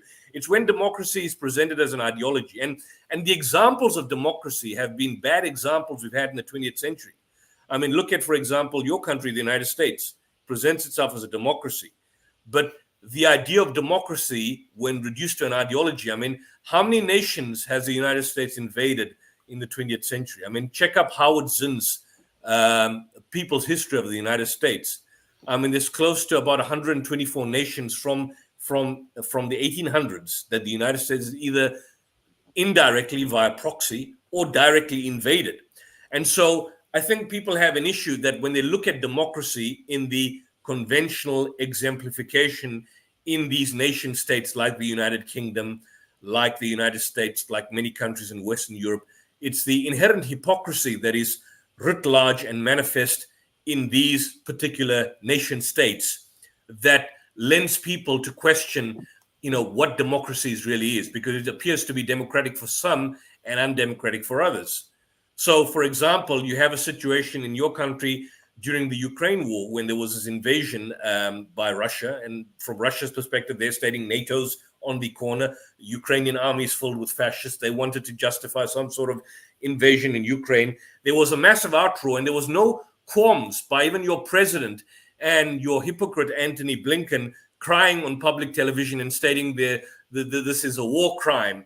And, Netanyahu's a war criminal, even before the ICC authorized the warrant against him. When it comes to, for example, dealing with rogue terrorist outfits like the State of Israel, then there's a duplicitous double standard that these countries adopt. And I think that's why when there is a criticism against democracy as an institution or democracy as an ideology, they point to the idea as to how democracy has in fact failed by virtue of the fact that the modern day manifestations of what are seen to be purported democratic ideals are in fact engaging in the opposite of what they purport to stand for. And so from that perspective, when people see that as an example of democracy, they then develop an anathema towards democracy from that perspective. But in terms of, from the Israeli perspective, my point was that if you are claiming to be the only democratic state in the Middle East and live by it, why don't you then give every man a single vote? Every man has one vote, and you probably could have right now we have a situation in South Africa for the first time. I don't know if you've been following it today for 30 years. Out.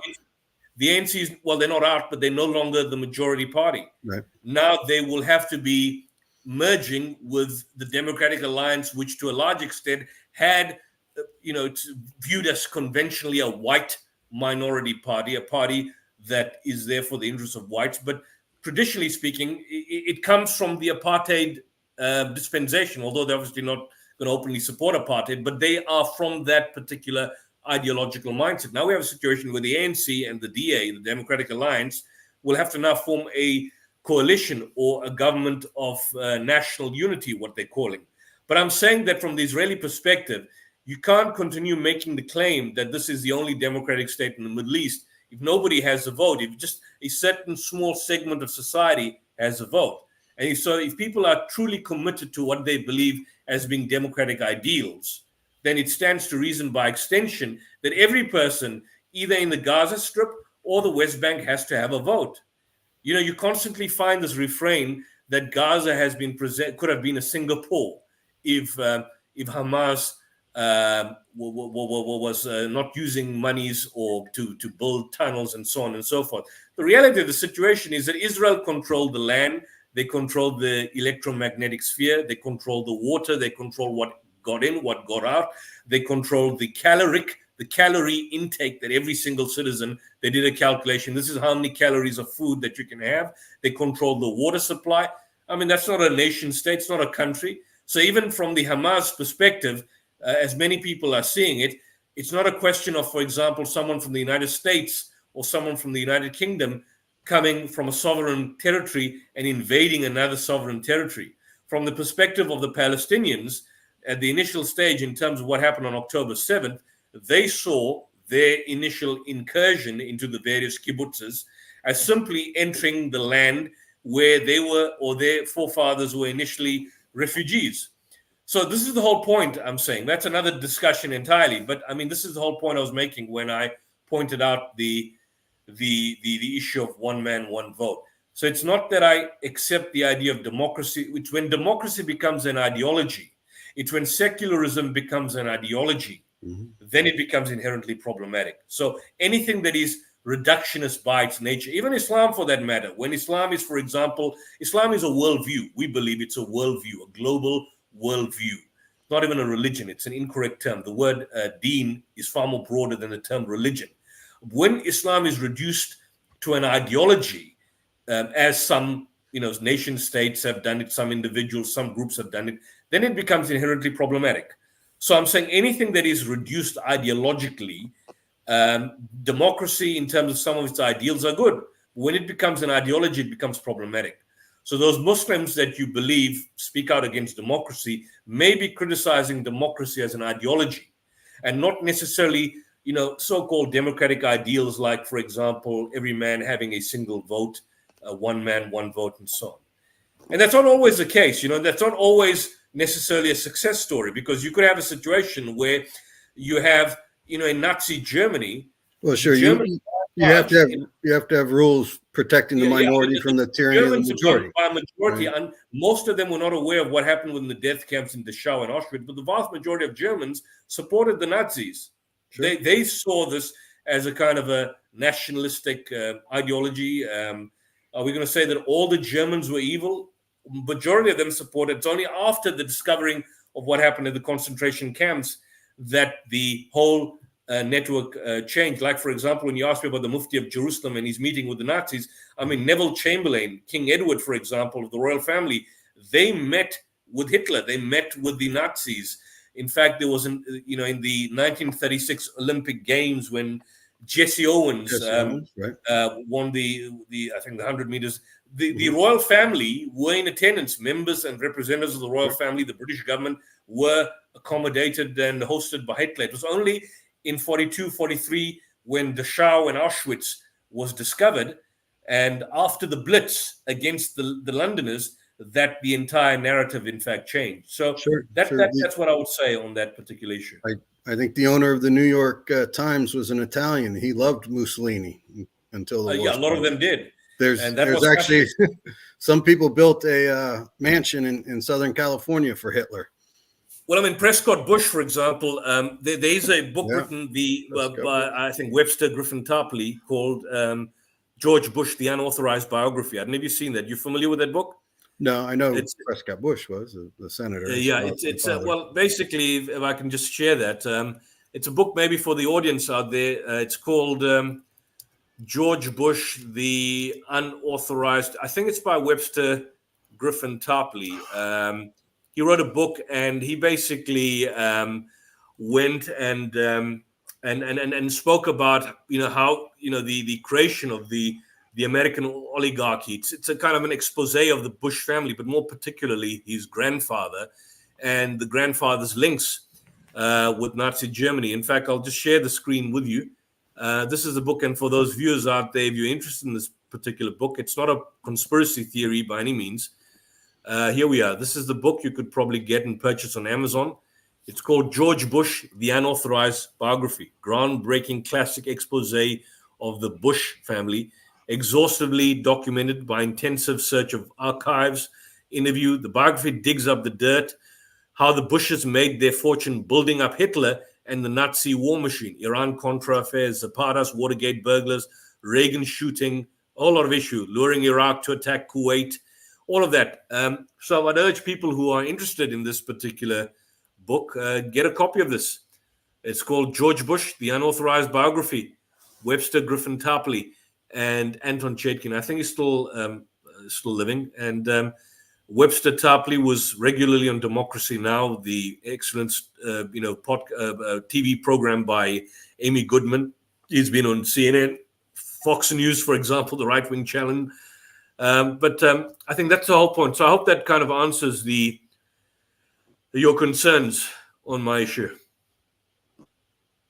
Well, not really, but that's all right. Not really. Well, maybe we can have a discussion on that specifically in the future. Well, like I changed I was the jinn guy yesterday, and then I changed it to secularist. I was going to put atheist, but then I thought, well, you were the kafir guy a couple of days on the previous podcast. That's your name is. Yeah, I was kafir guy. Well, why did you call yourself kafir? Why did you call yourself kafir? I didn't know if the Jewish guy would know kafir. I actually why did you call yourself kafir on the first pod when you first came on last week before the Jewish guy was there? Because I'm an atheist. Well, I mean, I so conceal the truth. Well, do you know what the word kufr means? It means to conceal. It means to conceal. So it's a deliberate act, and it's basically a rejection of faith, an active rejection of faith. So to the extent that someone who goes out of his way to reject faith and oppose the truth, that's what kufr is, a deliberate concealment. So it's a very much of an active approach from the individual. So someone who may be born into a non-Muslim home, but has the potential of, for example, submitting his will to the will of God or becoming Muslim, to that extent, one cannot use these terms pejoratively against them in a broad, loose sense, like the word infidel. That's how the Crusaders, they use these terms in a very loose, pejorative sense. They call people infidels, they call Jews or the Muslims infidels, and that basically laid the basis for the slaughter during the Crusades. Right. So a Muslim should not use that term and cannot use that term loosely. It's a specific term which has a specific terminology from the Quranic point of view, and it's a serious term and it's a serious statement to make. So I just wanted to clarify that particular point. We just don't go about calling people kafir, kafir, kafir. It doesn't work like that. It's a deliberate act. Okay. Well, I was watching one video, and it was in the UK. There was a panel and a guy in the audience. It was kind of like down here. They went around to the audience. The guy got up and he said, well, I'm an ex-Muslim, blah, blah, blah. Would I be killed or something? And you hear like a woman in the background scream, kafir, at him, like real loud. Well, stop watching YouTube videos and start doing research, Mike. I'll give you a good one. He's like, see, you want to kill me. Whatever the case is, whatever the case is, a lot of these ex-Muslims have their own, the vast majority of ex-Muslims, by the way, if you look at them, and I've seen the stories, don't make an active decision to apostatize based on any kind of intellectual reasoning. The vast majority of them, and I see them in my own communities. For example, in the South African context, at the very least, I can talk about a lot of them. If they come from Christian, background families, or they're in poorer communities, you have a lot of these, predatory missionaries out there and individuals with some sort of religious bent that exploit, for example, their socioeconomic circumstances. So there are various factors where an individual may become an ex-Muslim or no longer is a practicing Muslim. And in my personal interaction with people who are not Muslims, the vast majority of them seem to have had either an emotional background, emotional baggage, seem to come from compromised socioeconomic situation and so on. But they're very few. And I mean, you may have these individuals on YouTube or whatever the case that have, garnered massive audiences and make it a kind of a livelihood of theirs. But the vast majority of them don't change their faith or become non-Muslim or leave Islam because they've now come to an intellectual realization that Islam is false. Vast majority don't. It's a very small proportion that make that claim on public media, on online media, on YouTube platforms and forums and so on. And a lot of them make monetary gains. I mean, there's this guy, I think, I forget his name, some prophet guy. I don't know if you know him, Brother Mohammed. The apostate prophet? Yeah, prophet. I don't even know what his real name, Turkish character. He's a Turk. But, yeah, he's a Turk. But what he's with David Wood. And David Wood's a Christian evangelist. But now he goes with David Wood apparently to Israel. He went to him with Israel. And the next minute when he comes out, although he's not a practicing Christian, he's promoting the Bible, promoting Judaism, I mean, promoting Orthodox Zionism. I mean, so these guys are not sincere in their particular views. I mean, you know, you get very few people out there who are Richard Dawkins or Christopher Hitchens, very few. And I'll give them credit for the intellectual acumen, although there are certain limitations in their worldview. But you don't have Richard Dawkins and Christopher Hitchens on every corner that you turn, or people who just simply become atheists. Yeah, it's funny. I'd never heard of the new atheists until I was commenting on Muslim websites, and they're like, "Oh, you sound like Christopher Hitchens." I'm like, I don't even know who that is. Now I've watched him. He's hilarious. I love Hitch. Of course, God struck him down with the cancer. I've never studied too much on atheism or the new atheist movement, but there are certainly individuals in the United Kingdom that do, and maybe you might want to get in touch with them. Absolutely. I believe there's an individual, Brother Hamza Zorsis. But Mike's been around the block, to be honest, on numerous occasions. He's well known on the YouTube channel. He always seems. Well, thank you. I've only been on YouTube for like a year. Maybe you're doing really well. Everybody recognizes you. Do you have your own channel, Mike? You've got your own channel? I should start a channel. What do you think? Why does he need another channel for when he just jumps on our channel all the time? Well, I need to make some money. I'm a capitalist, first of all. Oh, come on, mate. Okay, guys. I see you guys got a sponsor here. You got the Bear Beard sponsor going there. Yeah. It's just a local company that helps me out with. Cool. Yeah, cool. stuff. Nothing wrong with the cheddar. No, nothing at all. As a capitalist, we're trying to get, if we can, and maybe you'd like to join in Professor Noam Chomsky. You've heard of Chomsky, haven't you? Sure, everybody knows Chomsky. Yeah, everyone knows Chomsky. So, as a hardcore ardent capitalist, maybe if we are successful, he's 93 now, 94. He's not on the public speaking scene, but I am in contact with a couple of individuals that are in contact with him, and we're trying to set up a stream. I would say, like you, he is probably my intellectual superior. You seem very well read. Well, I just do what I can do. I'm a lawyer by profession. I just make stuff up off the top of my head. I got little bits and pieces of things here and there. Well, we all do. We all do sometimes. We all do sometimes. But you mentioned books. You might like this one, "Evil Geniuses" by Kurt Anderson. My socialist cousin from Wisconsin gave it to me. It's all about how big business ruined America. There's the Powell memo in there. Lewis Powell was a Supreme Court justice. I'm trying, brother. Back in the 70s, and how Reagan was just this puppet. And the Koch brothers, of course, everybody knows the Koch brothers, but guys, I'm getting so many comments in the chat, so guys, we really have to kind of wrap. We have to end the stream now. It's been over 2 hours. It's been a fantastic show. It's going to 11 on my side in South Africa. Wow. So we'll probably have a longer chat sometime. He left, guys. I never kicked him off. He left. I can't believe it. But Mike's well known, brother Yusuf. Mike is well known here on the Islamic YouTube channels. He's a regular on these platforms. Yeah. Of course, he gets kicked off of a lot of them because he just talks and waffles and it doesn't seem to want to listen and learn. So, but we give him a chance, and of course, myself and yourself, we give him many chances. But sometimes people are kind of like watched him on another channel, and he does the same thing, and so forth. So it gets a bit, a no-brainer, just killing your brain cells. But Brother Yusuf, fantastic show. Really appreciate the work that you did behind the scenes of getting the Rabbi on. And inshallah, looking forward after Eid, inshallah, which will be next week, or actually this Sunday.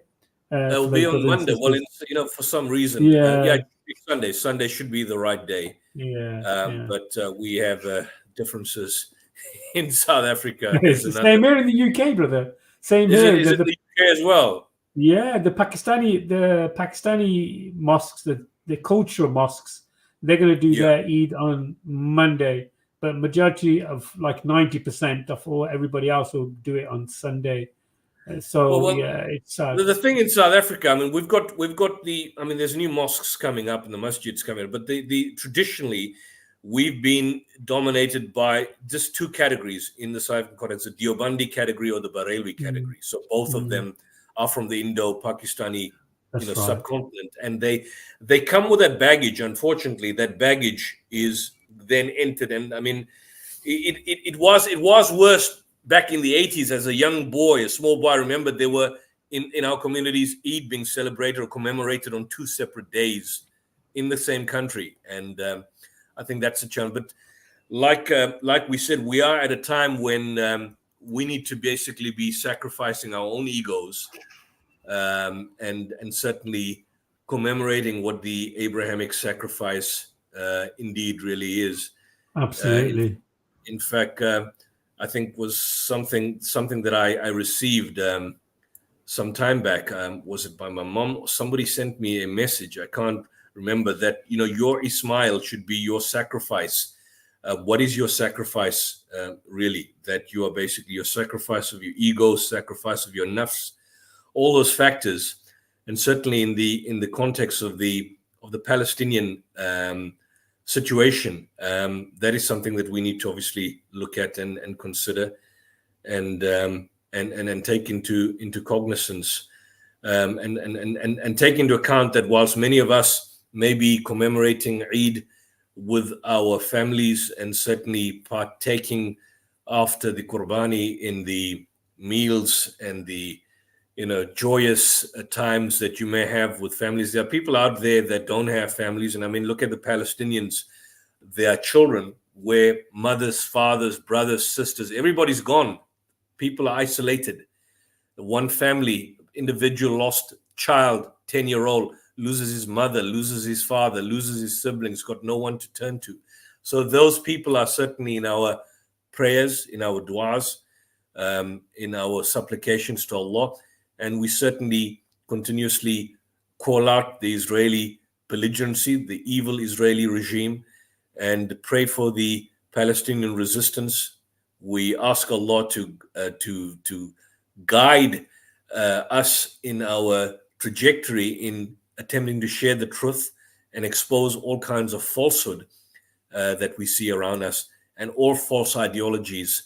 And as we saw this evening, we had a rabbi coming out and speaking out and exposing the falsehood of Zionism and the evil of Zionism and the satanic nature of the Israeli state.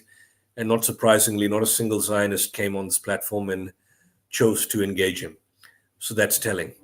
Yeah, it is, isn't it? It is. And we did announce this stream like a couple of days before. And sometimes about 2 months ago, we actually put the rabbi's poster up saying that he'll be joining us soon. So to be honest, Brother Yusuf, I was expecting none of them to turn up.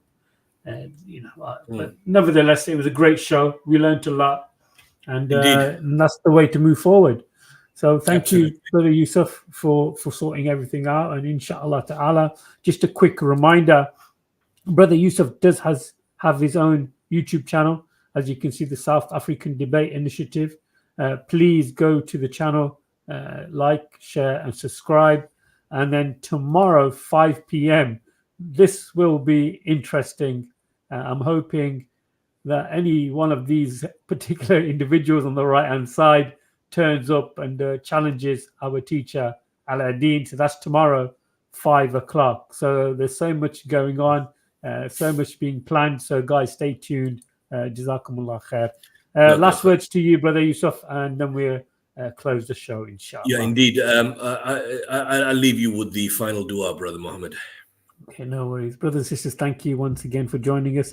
I'd like to thank Allah subhanahu wa ta'ala for giving this opportunity to sit with each other and learn from each other. سبحانك وبحمدك أشهد أن لا إله إلا أنت أستغفرك وأتوب إليك. السلام عليكم ورحمة الله وبركاته. وعليكم السلام.